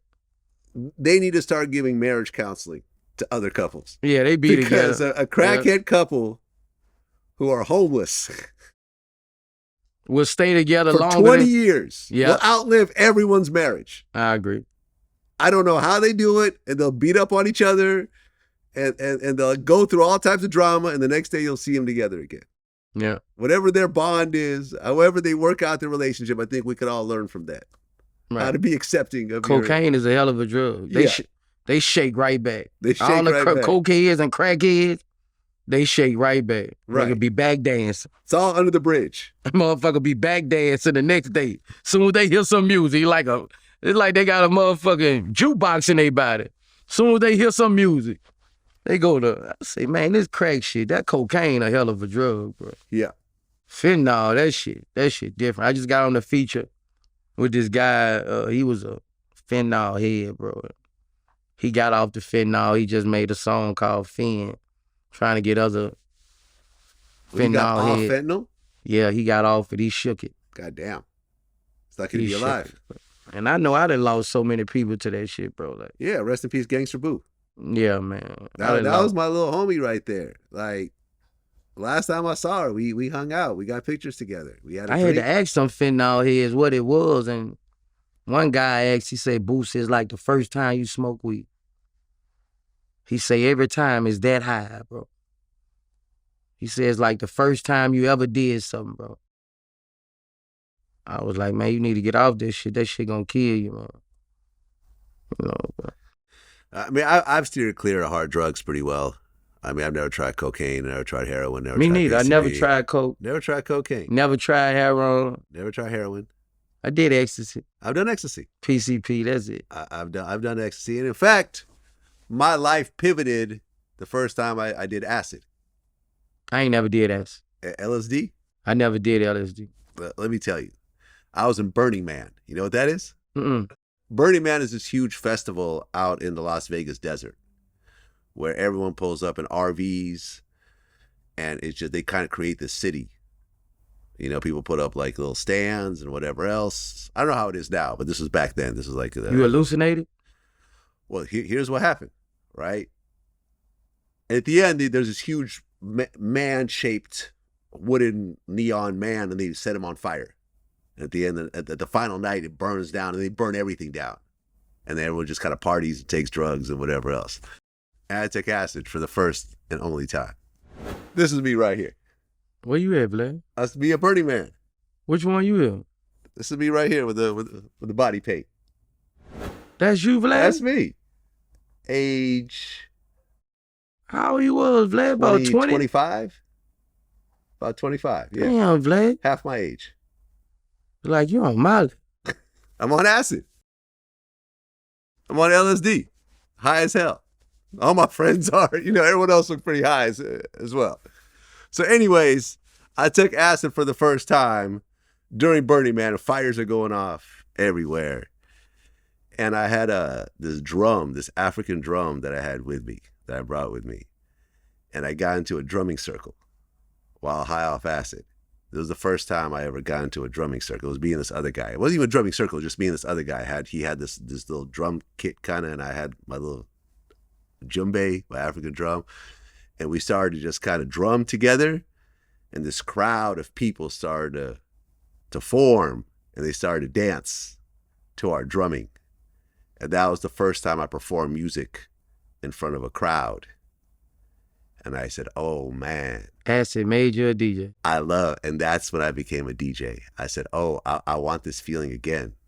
Yeah. And it pivoted my whole life.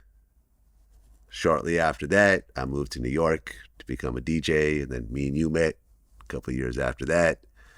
But it was all off that acid trip at Burning Man. That's crazy. That I did this shit. I never did it again. It was some powerful shit. Yeah. But so how you do it? You smoke it? You sniff it's a tab. Oh, okay. It's like a little tab. That's why they put the little acid drop and they kind of put it on the tab and you put it on your tongue and it just absorbs into your tongue. Oh, okay. And yeah. It was a life-changing moment. I think had I not done that, I would have just gone back to my regular life again. But that feeling, and you know what I'm talking about, performing in front of a crowd, and the crowd is, you know, like I wasn't vocalizing like you were, but it's a similar kind of thing. It's like everyone's getting into the music that you're creating in your own way. I said, oh, this is the most amazing feeling ever. I want to do this for a living. Right.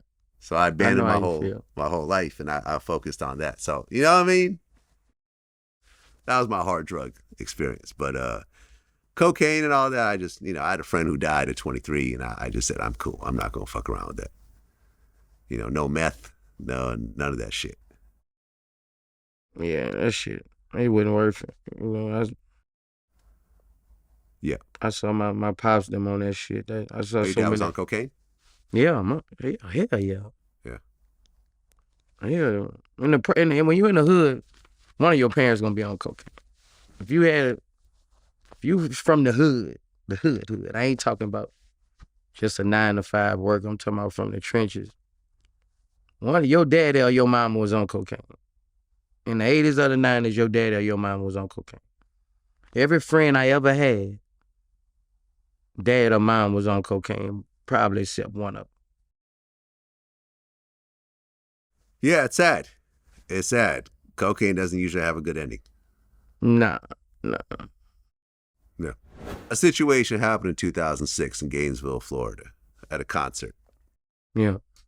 You were performing that night. Yeah. But before you, Plies went on first. Yeah. And I guess his set went on too long. Yeah. And they turned off his mic. Yeah. What happened next?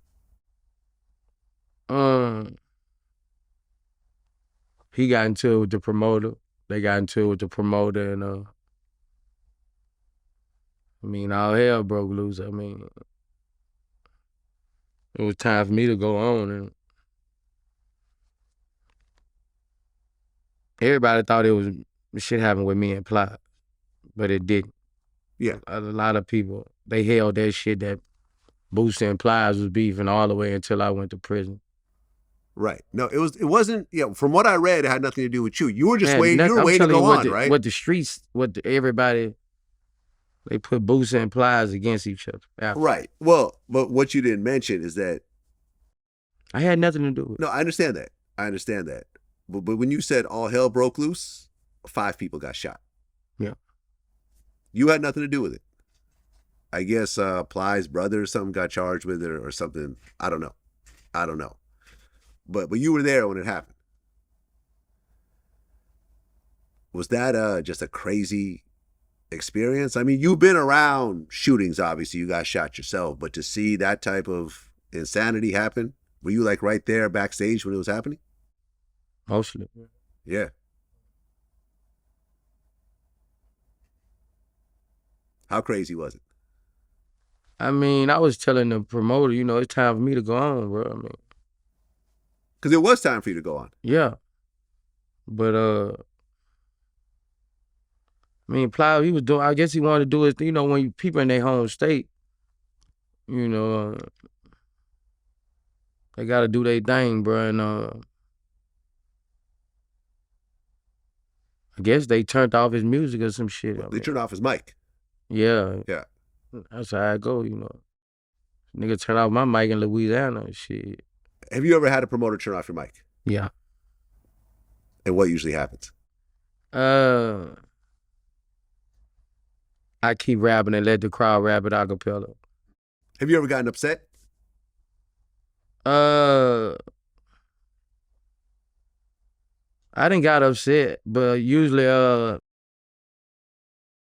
happened to me a couple of times, especially different kind of venues. I set it off. I don't need no mic. Right. Because it really is not that serious at the end of the day. It's not worth shooting up a club over.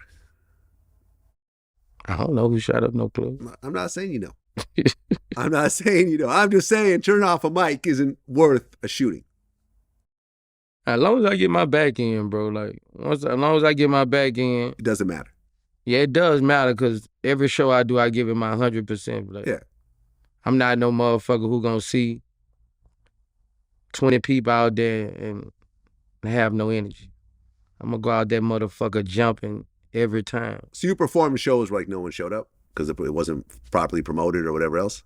No, I'm still gonna go out there. Well, that's what I'm saying. But have you done shows where the crowd is just minimal? Yeah.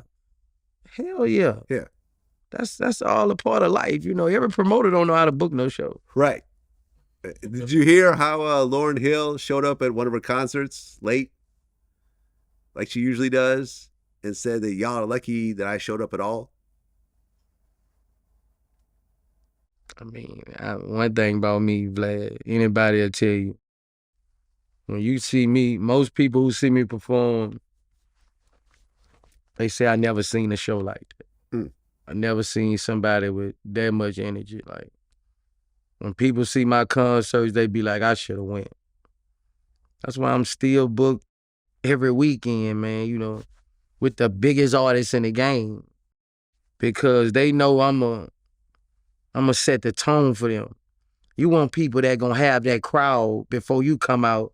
Me and Sexy Red on not on tour, but we done 3-4 dates. Right. Back to back. And she calls herself the new Boosie. Yeah. Do you think she's the new Boosie? I mean, we got a lot of similarities. Yeah.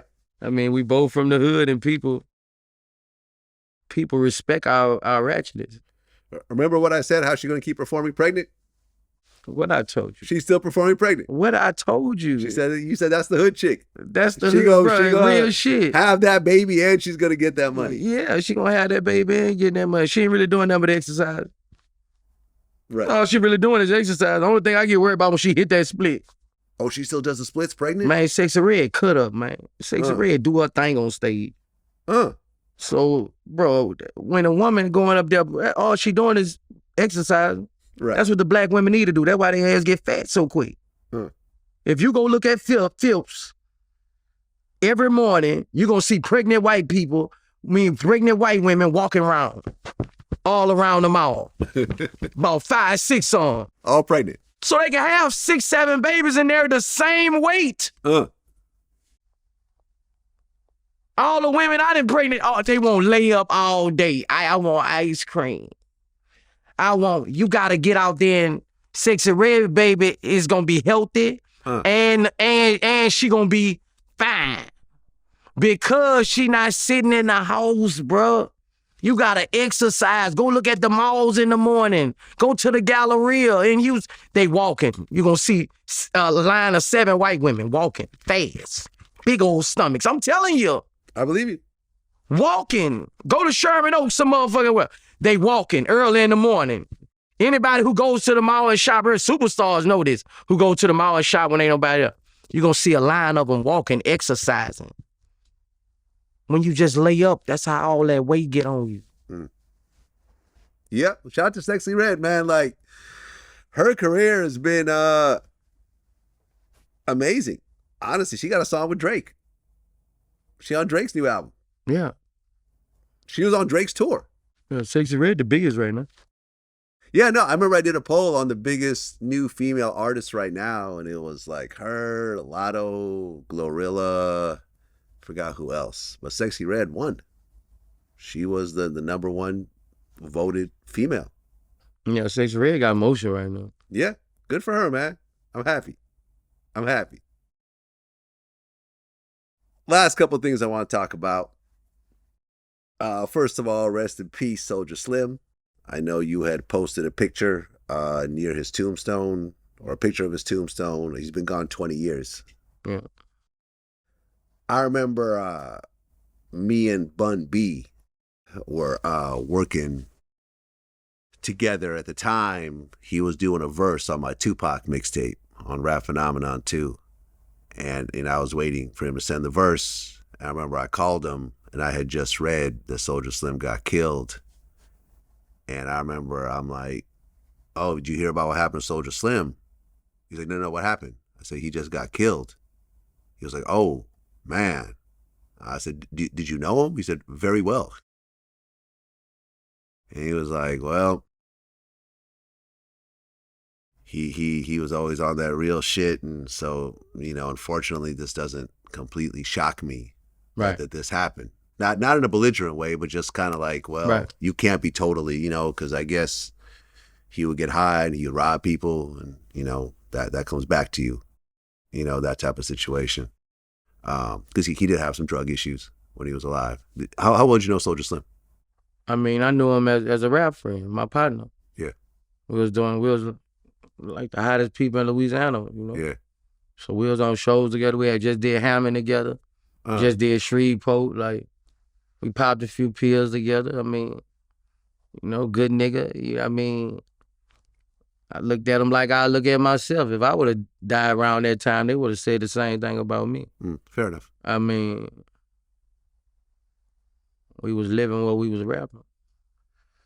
Yeah, and I mean, I remember interviewing Juvenile, and I remember how Slow Motion was like the hottest song in the world. Yeah. I remember when I was hanging out with BMF, like that song was constantly in rotation everywhere we went. Yeah. And that was actually Soulja Slim's song that he gave to Juvenile to get on it because Juvenile was a bigger artist at the time. Yeah. So he was like, hey, this is my song, but why don't you jump on it because it's going to make the song bigger. And he was right. Right.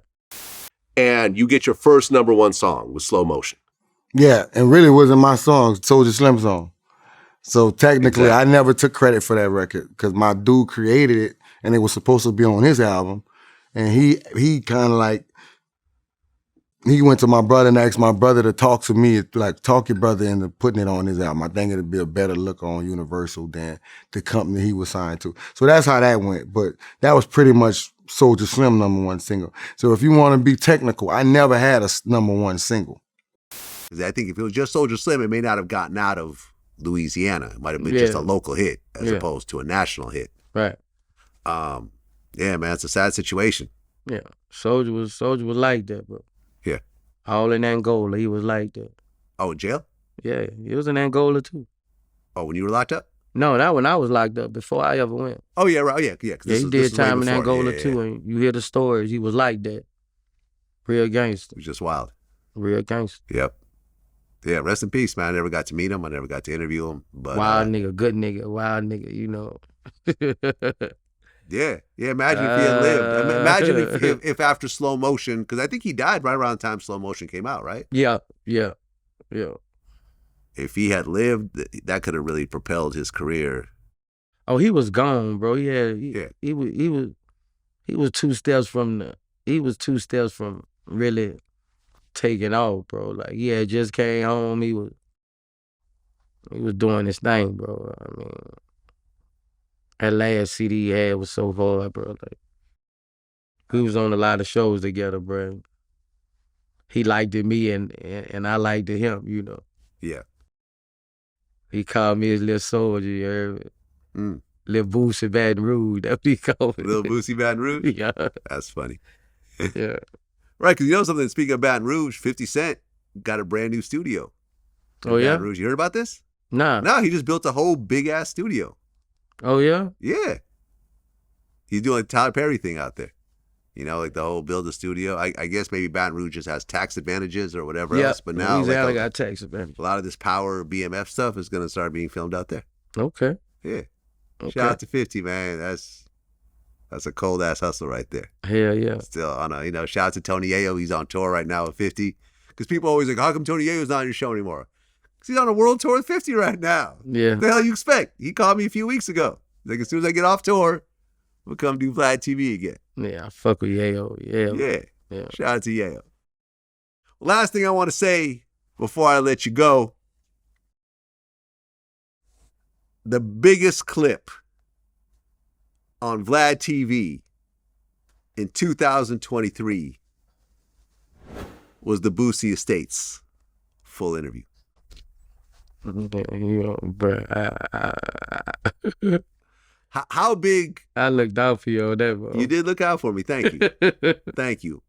And I think it made you look great as well. Yeah. A lot of people been seeing me like, I had a white lady come up to me, bro, on the plane and said, I just saw your thing on VladTV.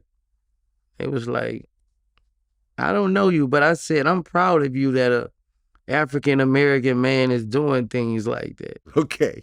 I mean, is that kind of a backhanded compliment? You're doing pretty good for being black. That's bro, what kind of sounds like to me. It was like, she said, I'm glad that an African, she said, you're Boosie, huh?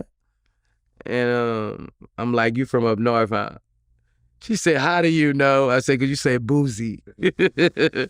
She said, yeah, I'm from, she was from far up there. I've been getting a lot of compliments, bro, but because I got a lot of some people who watch my Vlad TV interviews who haven't been caught by my music yet. Yeah. And this is making them catch my music because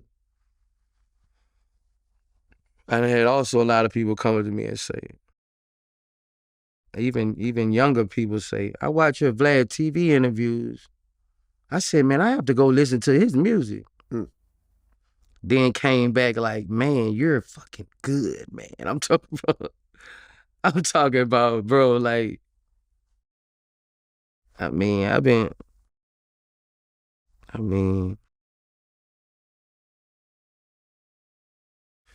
I mean, speaking of music real quick, one of my members, Robbie Get Money TV, you had a song called Bullshit where you mentioned Suge Knight? Yeah. What did you say exactly? You'll have to pull it up. You said, what they gonna say now since I'm fucking with Suge? I know who, Suge Knight? Suge Knight, I know. Drag my name through the mud. Yeah. What's that about? Like before I went to prison or whatever, Suge had came down there. To where? Fucking with Baton Rouge. Okay. Yeah. Well, what year was this? 09, 08, one of them. Okay. Huh. Okay. 09, 08. Suge was in Baton Rouge. He was talking about signing me, you know. People were to telling death row. People were telling me I was his next Tupac. Really? Yeah. So you met up with him? Yeah, I met up with Suge. Okay. So Suge Knight called you up and said, I want to meet up with you. Did you have any apprehension at all about meeting up with Suge?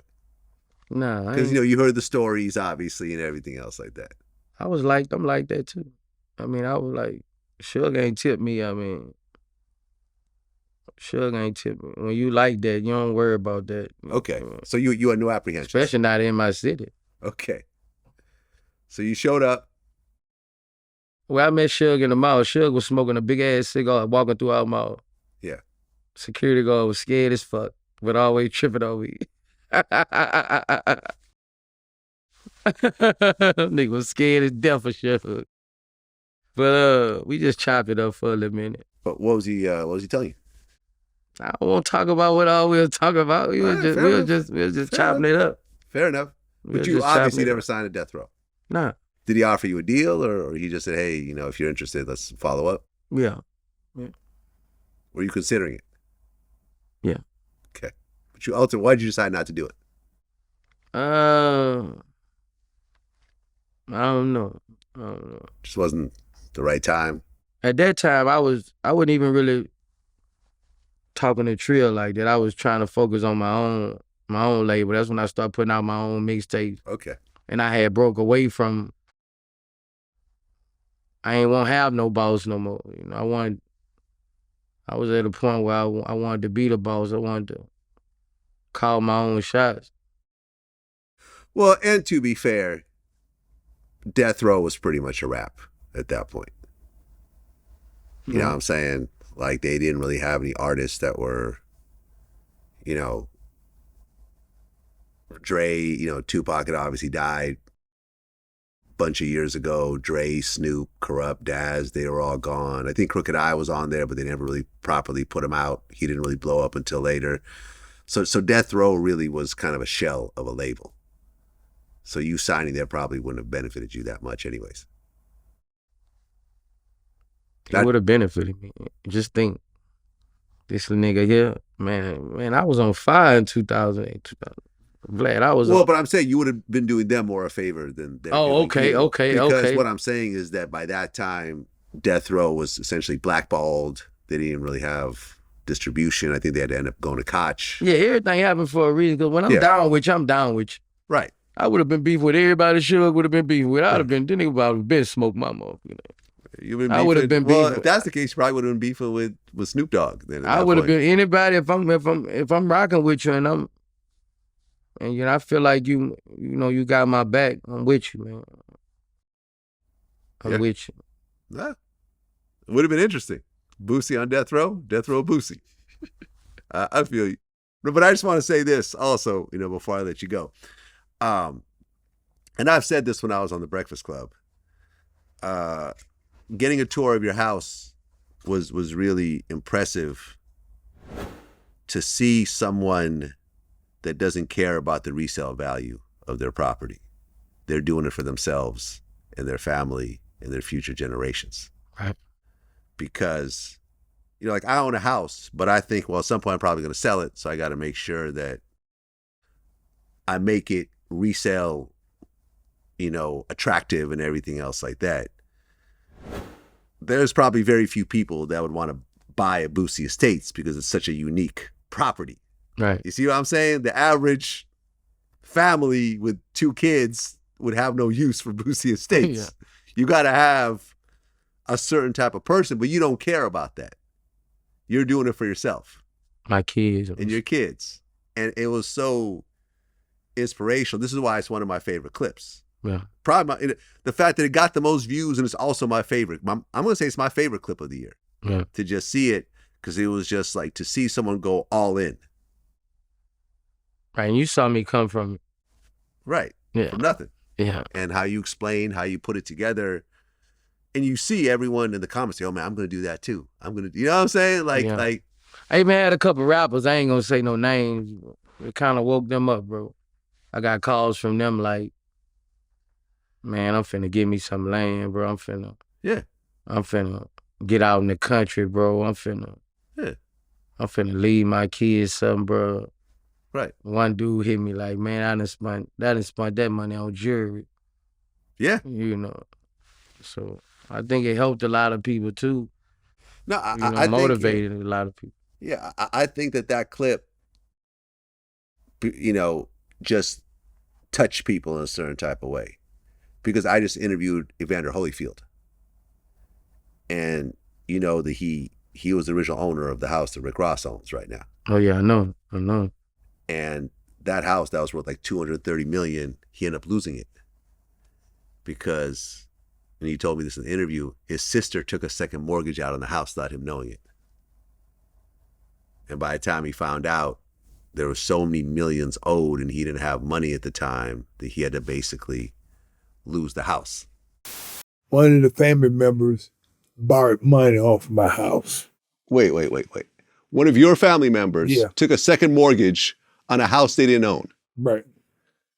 Wow. How much did they take? Yeah. Too much. Yeah. And so with me, I said, oh, well, okay. And, you know, so I said, that's it. That's because it was kind of sad after my mama passed. Now everybody want to steal from me. Wow. Yeah. I used to go see that house when he was in it. Oh, okay, you went there when Evander was living there. Yeah, I ain't go in it, but I used to pass by it when we go to Atlanta. We used to always pass by that motherfucker. Like, it's over the field. Yeah, I mean, that house costs $1 million a year to maintain. Yeah. It has the largest residential swimming pool of any house in America. Yeah. It is the largest house in the state of Georgia. Yeah. I asked him why he built the house so big, and he was like, well, you know, they put the plans together and it looked good. And, you know, I kind of went along with it. And before I know it, I had this big, huge, giant house. And, you know what I'm saying? Like, but it kind of goes to show. What he spent making it? Oh, see, the land was pretty cheap. Yeah. The land he got almost for nothing. Yeah. And I think what he spent building I think it was maybe $5 or $10 million. To build it? Yeah. But that was a minute ago, so that was a while ago. That was a lot of money. You know, I mean, but he ended up losing it. But you're not gonna have that happen to you because you don't have a mortgage on that house. Oh, he had a mortgage on the house. Well, remember I told you someone took out a second mortgage. His sister took out a second mortgage on that house without him knowing it. Okay. So now you had a mortgage and a second mortgage. Damn, I know he heard about that. Rick Ross got that bit for dirt cheap. Yeah, he did. And last I checked, I think Holyfield's living in like in an apartment now. So that just goes to show you, life will hit you fast. And like I own my house outright. I bought it in cash. As long as I paid the property taxes, I'm gonna own it forever. Yeah, me too. Same thing with yours. Yeah. Like a lot is to be said when the bank doesn't own your shit and you have your own deed. and the fact that you own all your shit, you own the land and the buildings on that land Yeah. outright, and you built it slowly, step by step. I just think that clip connected with a lot of people. So I'm not surprised that white ladies and rappers and everyone else is approaching you and being like, yo. They proud of me. A lot of people tell me, like, I'm proud of you, Boosie. Like, right. Because you had posted some clips of the house here and there. But nobody never saw, okay, here's the whole thing as one piece. Yeah. I think that was a very special clip, and I'm not surprised that became the biggest clip of 2023. So thank you so much for having me over. I did it again. That's what it is, Boosie. Till next time. Peace.